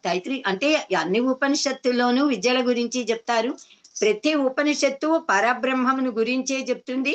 ఆ బ్రహ్మమును ఎలా చేరాలి అన్నది ఆ బ్రహ్మం గురించిన వివరణ. బ్రహ్మ జ్ఞానము, ఆత్మజ్ఞానం, ఆత్మబోధే. దహర విద్య అన్నది బృహదారణ్యకంలో ఉంది. ఇంకా చాలా చోట్ల కూడా చెప్పే ఉంటారు, చెప్తారు. వశిష్ఠ గీతలో కూడా చదివినట్టు ఉంది, యోగ వాసిష్టంలో ఉంది, చాలా చోట్ల ఎన్నో శాస్త్ర గ్రంథాలలో చెప్తారు. ఇది కామన్. రామచంద్రుడికి కూడా ఆయన చేసిన బోధలో దహర విద్య, దహరాకాశం. అలాగే మనకి దహరాకాశం ఎలా ఉందో అలా మన శరీరంలో ఉన్న షట్చక్రాలను, సహస్రారం గురించి కూడా అలాగే చెప్తారు. ప్రతి దాంట్లోనూ పరమాత్మ యొక్క శక్తి. ఆ పరమాత్మ చైతన్యం శరీరంలో అణువణువున అంతటా వ్యాపించి ఉన్న కొన్ని మనం ఆయువు పట్లు అంటూ ఉంటాం మామూలుగా కూడా, అలా కూడా కొన్ని చోట్ల ఆ దివ్య చైతన్య విశ్వ చైతన్య శక్తి కేంద్రీకృతమై ఉంటుందిట. ఆ కొన్ని ప్రాంతాలు ఏవి అనంటే దహరాకాశము, నాభి ప్రాంతము, తర్వాత ఈ భ్రూమధ్యము, 6 చక్రాలలోనూ విశేషంగా భ్రూమధ్యంలో అసలు సాంబ సదాశివుడు గాని, ఆది పరాశక్తి గాని, శ్రీ మహావిష్ణువు మన ఉపాసన దైవం అంటే ఇష్టదైవం ఎవరైతే, ఆ దైవము యొక్క మూర్తి మన సహస్రారంలో అక్కడ కూర్చుని ఉంటుంది, ఒక పద్మంలో సహస్రార కమలం. మనము ఈ మూలాధారం నుంచి మనలో ఉన్న శక్తిని, ఆ జీవ చైతన్యాన్ని జాగృత పరచి సాధన ద్వారా పైకి పైకి పైకి వచ్చేలా చేస్తే మూలాధారం, స్వాధిష్టానం, మణిపూరం, అనాహతం, విశుద్ధి, ఆజ్ఞ చక్రాలు దాటి సహస్రారము కనుక జీవుడు సాధనతో చేరగలిగితే అక్కడ టచ్ అయితే చాలుట బ్రహ్మానందం. మనం శివానంద లహరి చదువుకున్నాం ఆదిశంకర భగవత్పాదులది, సౌందర్య లహరి. లహరులు అంటే ఉప్పెనల అల తర్వాత అలా కంటిన్యూస్ గా వస్తూ ఉంటే లహరి. ఈ ఆనంద లహరి బ్రహ్మానందం అనేది ఒక ఫౌంటైన్ ఇలా పెళ్ళుబుకినట్లుగా అక్కడ మన సాధకుడికి అది టచ్ అయితే చాలు, ఆ ఆనంద ఝరి అలా పెళ్ళుబుకి వచ్చి మన శరీరంలో ఉన్న లక్షల నాడులు ఉన్నాయి, 72,000 నాడులు ముఖ్యమైనవి అంటారు. ఆ లక్షల నాడులని 72,000 నాడులని తడిపి ముద్ద చేసి ముఖ్యమైనవి 101 నాడులు, అందులో 3 నాడులు ఇడ, పింగళ, సుషుమ్న. అలా మనకి ఆ అలౌకిక ఆనంద అనుభూతి కలుగుతుందిట. ఒక్క క్షణం ఆనంద అనుభూతి కలిగితే ఇంకా లౌకికమైన ఏ ఆనందము వాళ్ళకి రుచించదు. ఇవన్నీ క్షణికాలు, దుఃఖ సమ్మిశ్రితాలు, ఇది అక్కర్లేదు, ఆ శాశ్వతానందం కావాలి అని తపించి యోగులు ధ్యానిస్తారట. అలాంటి పరమాత్మ ఆనంద అనుభూతి మనము అహం గ్రహోపాసన అని కూడా చెప్తారు, దానివల్ల పొందవచ్చు. దహరాకాశ విద్యని ఉపాసించి పొందవచ్చు, భౌతికంగా పూజలు చేసి పొందవచ్చు, అంతర్యాగం మానసిక పూజతో కూడా పొందవచ్చమ్మా. అంటే ఇప్పుడు దహర విద్య అన్నప్పుడు ఇప్పుడు మనము పరమాత్ముడు ఇప్పుడు మీరు చెప్పారు కదా ఈ కొలతలు, ఇక్కడ ఆ దైవ శక్తి, దైవుడు ఇక్కడ ఉన్నాడు అన్నట్టుగా మనము చేస్తూ అక్కడ మనసు పెట్టి జపం చేయడము. దహర విద్య అంటే మన హృదయంలో ఉన్న ఆకాశమే దహరాకాశం, ఆ దహరాకాశంలో పరమాత్మ ఉన్నాడు అని ఆ పరబ్రహ్మమును మన దహరాకాశంలో ఉన్నట్టుగా భావించి ధ్యానించి దర్శించి ఉపాసించడం. వెంకటేశ్వర్లు గారు, అదే ఇప్పుడు దీంట్లో పతంజలి యోగ సూత్రాలలో కూడా హృదయంలో రకరకాల పద్ధతులు చెప్పి హృదయంలో మనసు పెట్టడం కూడా చెప్పారు కదా, అదే అయి ఉండొచ్చు. పతంజలి యోగం షడ్దర్శనాలలో ఒకటి కదా అది. మహర్షి పతంజలి అంటే సాక్షాత్తు ఆదిశేషుడు. ఆయన మనకి పతంజలి మహాభాష్యాన్ని ఇచ్చాడు, యోగ దర్శనాన్ని ఇచ్చాడు, తర్వాత వ్యాకరణ గ్రంథం ఆ పతంజలి మహాభాష్యం ఉన్నది, ఆయుర్వేద గ్రంథాన్ని చరక సంహిత, చరకుడు అనే పేరుతో రాసింది ఆ ఆదిశేషుడు ఈయనే. సో చరక సంహిత ఆయుర్వేద గ్రంథాన్ని ఇచ్చాడు ఆరోగ్యం కాపాడడానికి.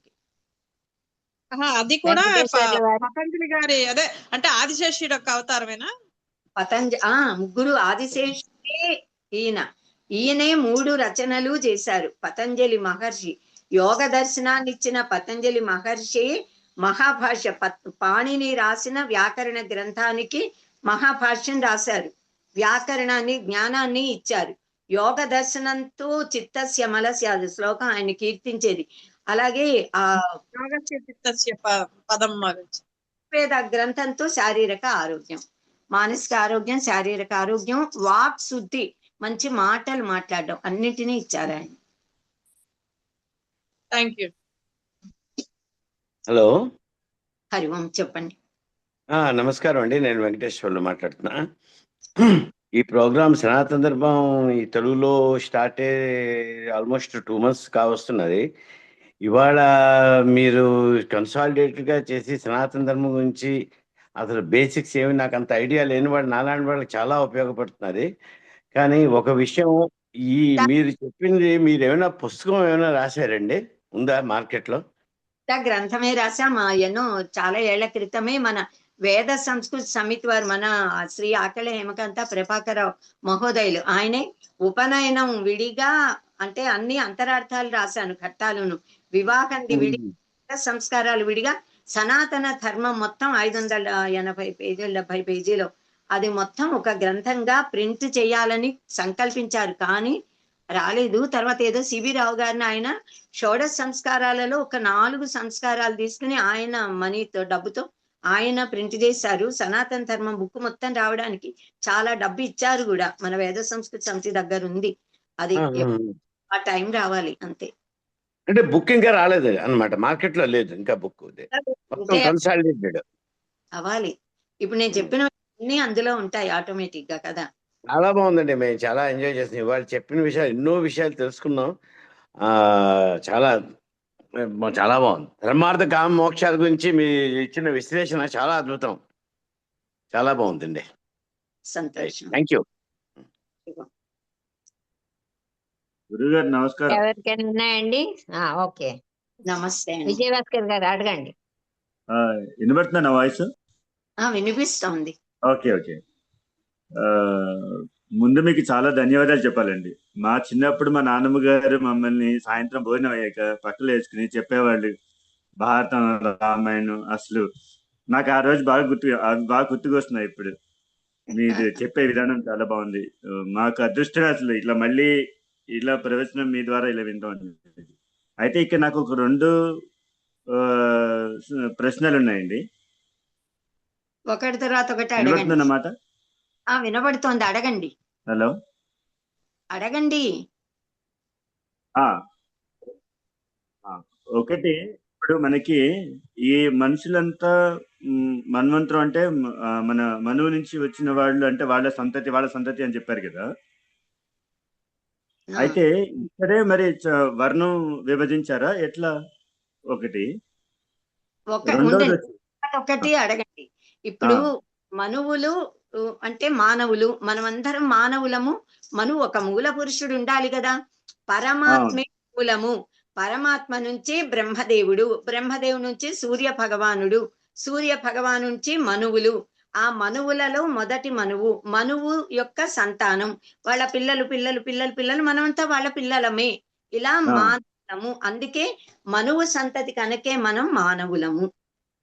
అర్థమైందా?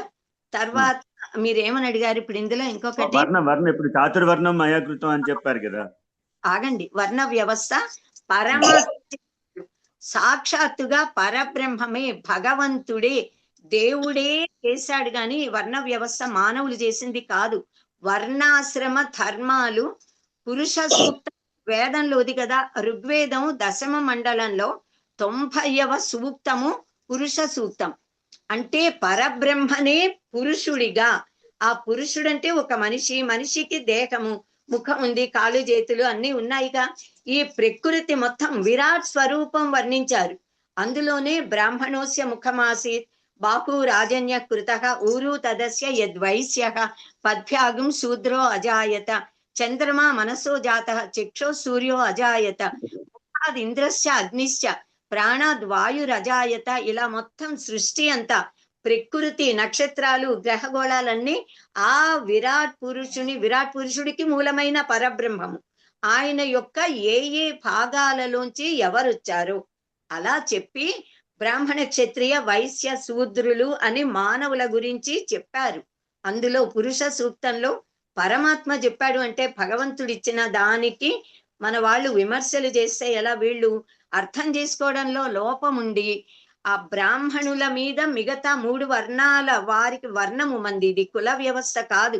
కులాలు మతాలు అన్నవి వీళ్ళు పాశ్చాత్యులు, విదేశస్తులు మనలో మన గొడవలు పెట్టడానికి చేసిన కల్పన.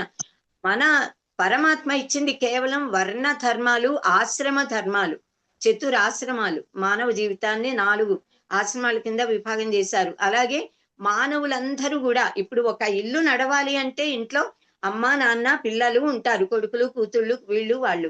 ఒక్కొక్కరు ఒక్కో పని చేస్తేనే ఇంటి పని అంతా జరుగుతుంది. మన చెయ్యి కూడా ఒక వేలు ఉన్నట్టు ఇంకోటి ఉండదు. మన శరీరంలోనే మన నోరు చేసే పని కళ్ళు చెయ్యవు. కళ్ళు చూస్తాయి, చెవులు వింటాయి, ముక్కు వాసన, నోరు తినడం, మాట్లాడడం, కాళ్ళు నడవటం, శరీరం మొత్తం భిన్న భిన్న భాగాలున్న అన్ని కలిపి నేను అని అంటాం కదా, మన దేహమే కదా. సో మన దేహంలోని భాగంలో ఒకటి గొప్ప, ఒకటి కాదు, ఒకటి మంచి, ఒకటి చెడు అని మనం అంటామా? అనం కదా.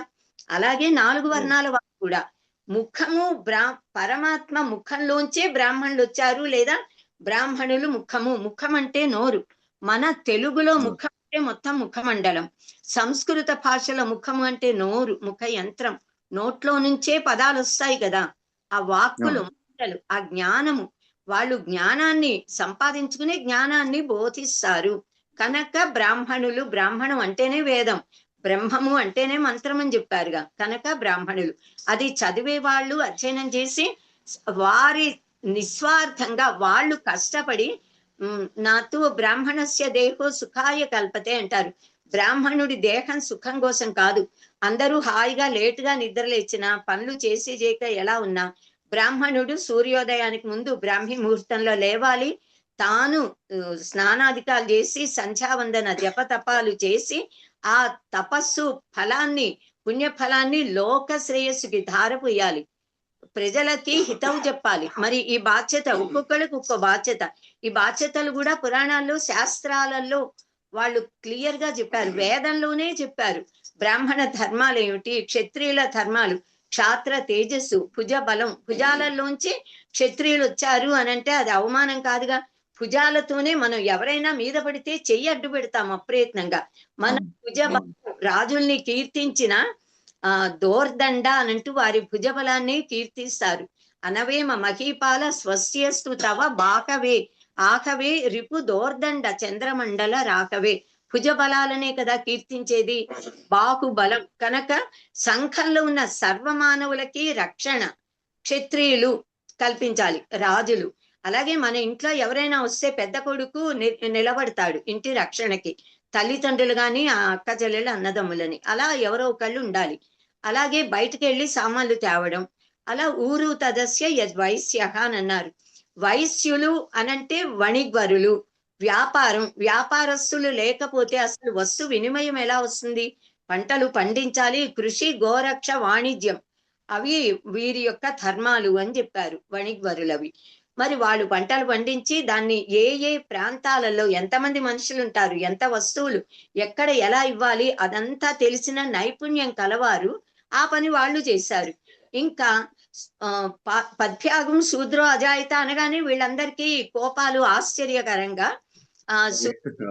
అదే పాశ్చాత్యులు చేసిన కుట్ర అది. మీరు పాదాల్లోంచి పుట్టాట అనగానే వాళ్ళకి మిగతా 3 కులాల వారి మీద, 3 కులం కాదు వర్ణం, 3 వర్ణాల వారి మీద ద్వేషభావన వాళ్ళల్లో లేదు, వచ్చేలా చేశారు. మిగతా 3 వర్ణాల వారికే బ్రాహ్మణుల మీద వచ్చేలా చేశారు.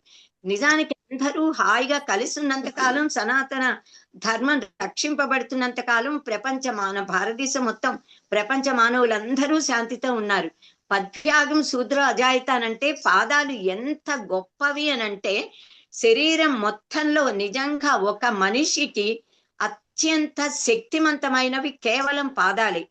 పాదాలు దృఢంగా ఉన్నంత కాలం శరీరం ఆరోగ్యంగా ఉంటుంది. పాదాలలో నేత కలిగిన, దెబ్బ కలిగిన, పాదాలలో శక్తి తగ్గిపోతే శరీర ఆరోగ్యమే క్షీణిస్తుంది. పాదము అంటే పాదయతి ప్రాపయతి ఇది పాదక, పరమాత్మను పొందింపజేసేది పాదము. మనకి కథ చెప్తూ ఉంటారు, ఒక చిన్న మేకపిల్లట ఆ మందలోంచి తప్పిపోయింది. అది చీకటి పడిపోయింది, ఏం చేయాలో తెలియదు, ఇలా వెళుతోందిట పాపం.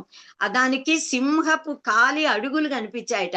కనిపించగానే మా వన రాజు కదా, అంటే మమ్మల్ని అందరినీ కాపాడే రాజు, ఆయన పాద చిహ్నాలు, ఈ చిహ్నం నాకు రక్ష అనుకుని ఆ పాదం గుర్తు దగ్గరే ఉండిపోయిందిట. ఎందుకంటే అది పసిది, చిన్న మేకపిల్ల మందలో తప్పింది, దాన్ని ఎవరైనా మళ్ళీ ఇంటికి తీసుకెళ్ళాలి. ఆ సమయంలో ఒక నక్క, తోడేలు అవి వచ్చి ఆ దూరం నుంచి చూస్తూ దీని మీద పడి దీన్ని తినాలి అనుకున్నాయి. అవి వస్తూ ఉంటే ఇది చెప్పిందిట, నా దగ్గరికి రాకండి, నా దగ్గర మన మహారాజు గారి పాద రక్ష, నేను ఈ ప్రభువు నన్ను కాపాడుతున్నాడు, ఈయన నా యజమాని, మీరు నా జోలికి వస్తే మిమ్మల్ని చంపేస్తాడు, జాగ్రత్త అందిట. దాని భక్తి, నమ్మకం, ధైర్యం. ఆ సమయంలో అటే ఒక సింహం వెళుతోందిట. అది దీని మాటలు విని గాండ్రిస్తూ అక్కడికి వచ్చిందిట. దాని గాండ్రింపు వినగానే వెళ్ళిపోయాయిట. ఒక జంతువులకే ఇలా ఉంటే మరి పరమాత్మ పాదపద్మాలను ఆశ్రయించిన మనకు పరమాత్మ ఎంతటి రక్షణనిస్తాడు. కనుక పాదము అంత గొప్పది. మనకి ఆనందాన్ని మనం నడిచి వెళ్ళాలి. కాళ్ళు లేకపోతే కుంటివాడైపోతే ఇతరుల మీద ఆధారపడి బ్రతకడమే కదా. జీవితం ఉందా ఇంకా? దేవుడికి ప్రదక్షిణ గుడికి నడిచి వెళ్ళగలడా? పాదాలు శరీరం మొత్తాన్ని మోస్తున్నాయి. అంత గొప్ప స్థానం ఇచ్చి అందులోంచి గంగ పుట్టిన పాదము, బ్రహ్మ కడిగిన పాదము. ఆ పాద భగవంతుణ్ణి పూజించిన పాదాలకే పూజ చేస్తాం. ఆదిశంకర భగవత్పాదులు కూడా తమ గురువు గారైన గోవింద భగవత్పాదుల పాద పద్మాలని కడిగి పాద పూజ చేశారు. అప్పటి నుంచి గురు పరంపరగా మనం అందరం కూడా జగద్గురువుల పాద పూజ అనేది యతి భిక్షా వందనం పేరుతో పాద పూజలు చేస్తున్నారు. పాదాలు అంత గొప్పవి. పాదంలోంచి పుడితే గర్వపడాలి, ఆనందించాలి. అయితే వేదంలో శూద్రులకు ఏమి బాధ్యతలు ఇచ్చారంటే ఈ మిగతా ముగ్గురు చేస్తున్న పనులు కాకుండా మొత్తం మానవాళికి కావలసిన కుమ్మరి, కమ్మరి, సాలే, మిగతా అన్ని వృత్తి పనులు ఇవన్నీ చేయవలసిన బాధ్యత మిగతా మిగతా వర్ణాల వారిని సేవించమని చెప్పాడు మనువు. అంటే ఆయన మీద కోపం. మనువు మహర్షి, విశ్వ శ్రేయస్సుని కాంక్షించే. అందరికీ మిగతా 3 వర్ణాలను కాదు, సర్వమానవాళికి కావలసిన మిగతా వస్తు జాతం అంతా సమకూర్చవలసిన బాధ్యత శూద్రులది. ఆ పనులు చేయాలి. కనుక అంత కష్టపడి పని చేస్తారు కనుక వారికి పొద్దున్నే లేవాలని గాని, పూజ చేయాలని గాని ఇది అది నియమాలు లేవు. వారి వృత్తి ధర్మం వారు చేస్తే ముక్తి పొందుతారు అని మన శాస్త్రం చెప్తోంది. రెండవ డౌట్ ఏంటి మీది? ఇప్పుడు మనకి ఈ సప్త నదులు, సప్త సముద్రాలు ఉన్నాయి కదా. ఈ నదులకున్న ప్రాశస్త్యత సముద్రాలకు కూడా ఉంటుందా? అంటే ఏదైనా చారిత్ర మీ మాటలు లేకపోతే ప్రామాణికం లాంటిది ఏమన్నా కట్ అవుతుందండి. కొంచెం దగ్గరికి వచ్చి మాట్లాడండి. వాయిస్ లోగా ఉంది. విజయభాస్కర్ గారు, మనకి సప్త సముద్ర అయ్యా గురుగారు, మనకి సప్త సముద్రాలు, సప్త నదులు చెప్తారు కదా. ఎక్కడ కానీ నదుల గురించి ప్రస్తావన వస్తుంది కానీ సముద్రాల గురించి పెద్దగా ఏమి రాదు. ఏమైనా విశిష్టత ఉందా వాటికి కూడా?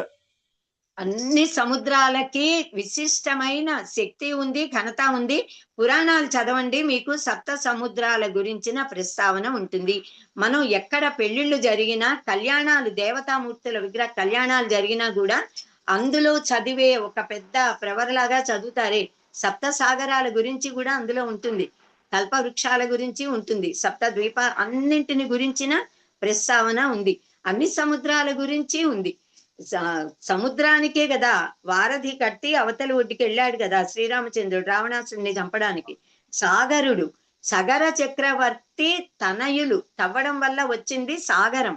కనుక సగరుని వల్ల ఏర్పడింది కనుక సముద్రానికి సాగరము, సముద్రము అనే పేరు. సగర చక్రవర్తి కొడుకులు నేలని తవ్వుకుంటూ వెళ్ళారు. సగర చక్రవర్తి ఒక అశ్వమేధ యాగం చేస్తే ఆ యాగాన్ని దేవేంద్రుడు అశ్వాన్ని తీసుకెళ్లి పాతాళంలో ఉన్న కపిల మహర్షి ఆశ్రమం దగ్గర, కపిల మహర్షి ఆశ్రమం అదే కాలిఫోర్నియా అని అంటారు, అక్కడ పెట్టాడట. అంటే ఇది 100వ యాగం. అందుకని ఆ 100వ యాగం పూర్తయితే ఇంద్ర పదవికి ఎక్కడ తనకి ముప్పు కలుగుతుందో అని దేవేంద్రుడు అపహరించి అక్కడ పెడితే సగర చక్రవర్తి కొడుకులు దాన్ని వెతుకుతే మామూలుగా ఎక్కడా దొరకల. అయితే ఆయన చెప్తాడు, మీరు 60,000 మంది కొడుకులు సగర చక్రవర్తికి వరం వల్ల పుట్టారు. సో మీరందరూ మొత్తం భూమిని తవ్వుకుంటూ వెళ్ళి వెతకండి అని అంటే వాళ్ళు భూమిని తవ్వుతూ వెళితే సాగరం ఏర్పడింది, సముద్రం. అలా అన్ని సముద్రాలు ఏర్పడ్డాయి. ఒక్కదానికి ఒక్కో కారణం. నదులకి ఎలా కథలు ఉన్నాయో సముద్రాలకు అలా ఉన్నాయి. సముద్రం, మనం సముద్ర తీరం ఎంత గొప్పది. సముద్ర స్నానాలు విశేషం. పర్వదినాలలో చేస్తాము. పౌర్ణమప్పుడు తీరాల మనం అంటే మనం ఎక్కడికైనా కన్యాకుమారి అక్కడ వెళ్ళినప్పుడు ఖచ్చితంగా సముద్ర స్నానం సంకల్పంతో చేయడం. సముద్రుడు అంటే దేవత. సముద్రాన్ని ఈ అంటే పీఠాధిపతులు ఆ ఎబో లెవెల్ వాళ్ళు వెళ్ళకూడదు అంటారు, సముద్రం దాటి వెళ్ళకూడదు అంటారు కదా.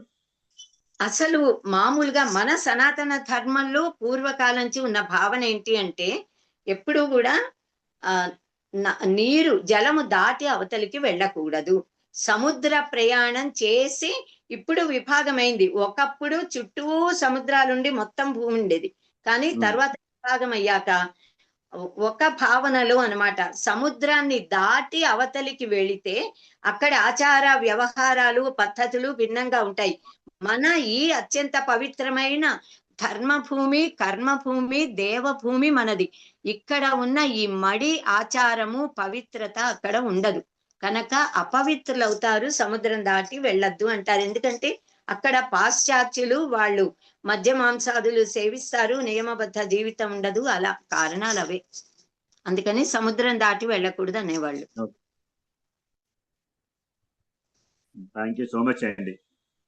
శుభం. ఓకే అమ్మా.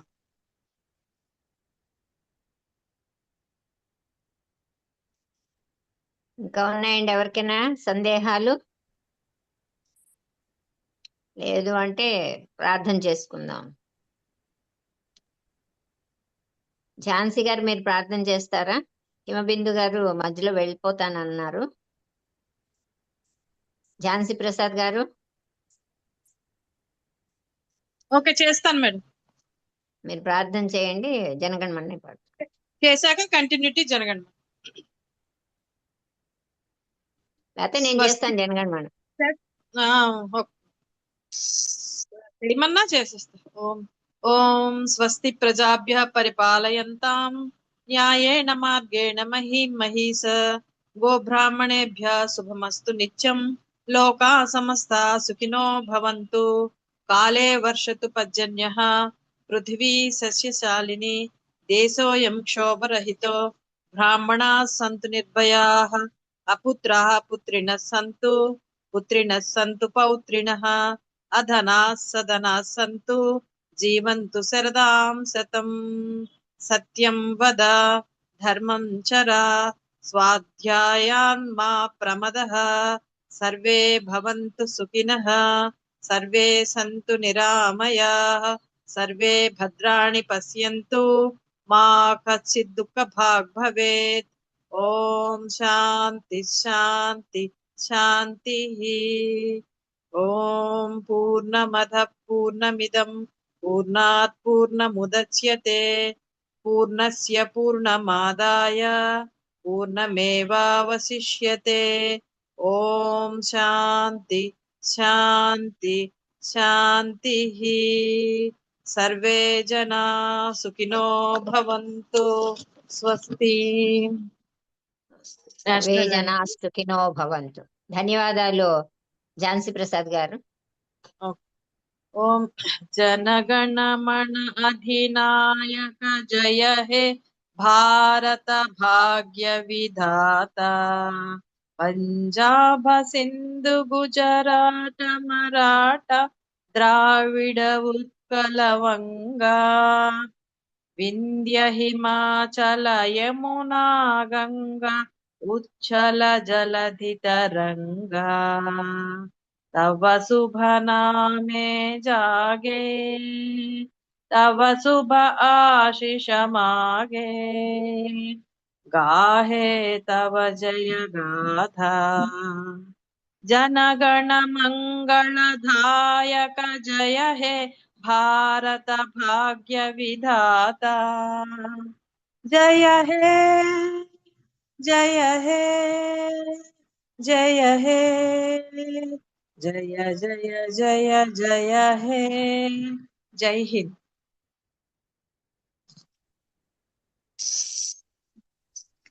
ధన్యవాదాలండి. ఇంకెవరికైనా సందేహాలు ఉన్నాయా? లేదు అంటే క్లాస్ క్లోజ్ చేసుకుందాము. రేపు మళ్ళీ ఈ క్లాస్ ని కంటిన్యూ చేస్తారు గురువు గారు. రేపు మళ్ళీ కిషోర్ గారు చెప్తారని చెప్తున్నారు మన కల్నల్ బాబు గారు. రేపు నేను చెప్పే వాళ్ళకి కంటిన్యూషన్ ఉంటుందని అంటే ఆయన చెప్తారమ్మా వచ్చేవారంట. నెక్స్ట్ వీక్ వచ్చే వారం మీ క్లాస్ ఎలాగూ ఉంది కదా షెడ్యూల్ ప్రకారం. రేపు వాస్తు అండి. అదే వాస్తు. అలా అలాగే జ్యోత్స్నా గారు ప్రతి వారం పిన్ నంబర్ వేయటం లేదు. సరే అమ్మా మీరు మీ ఉంటాను. పిన్ నెంబర్ వేయవలసిందిగా కోరుతున్నా. 1809 మీ పిన్ నెంబరు. అలాగే అమ్మా డిఎల్ఎన్ మూర్తి గారు 20. వసుంధర గారు నేను చెప్పండి. ఉంటాను ఇంకా.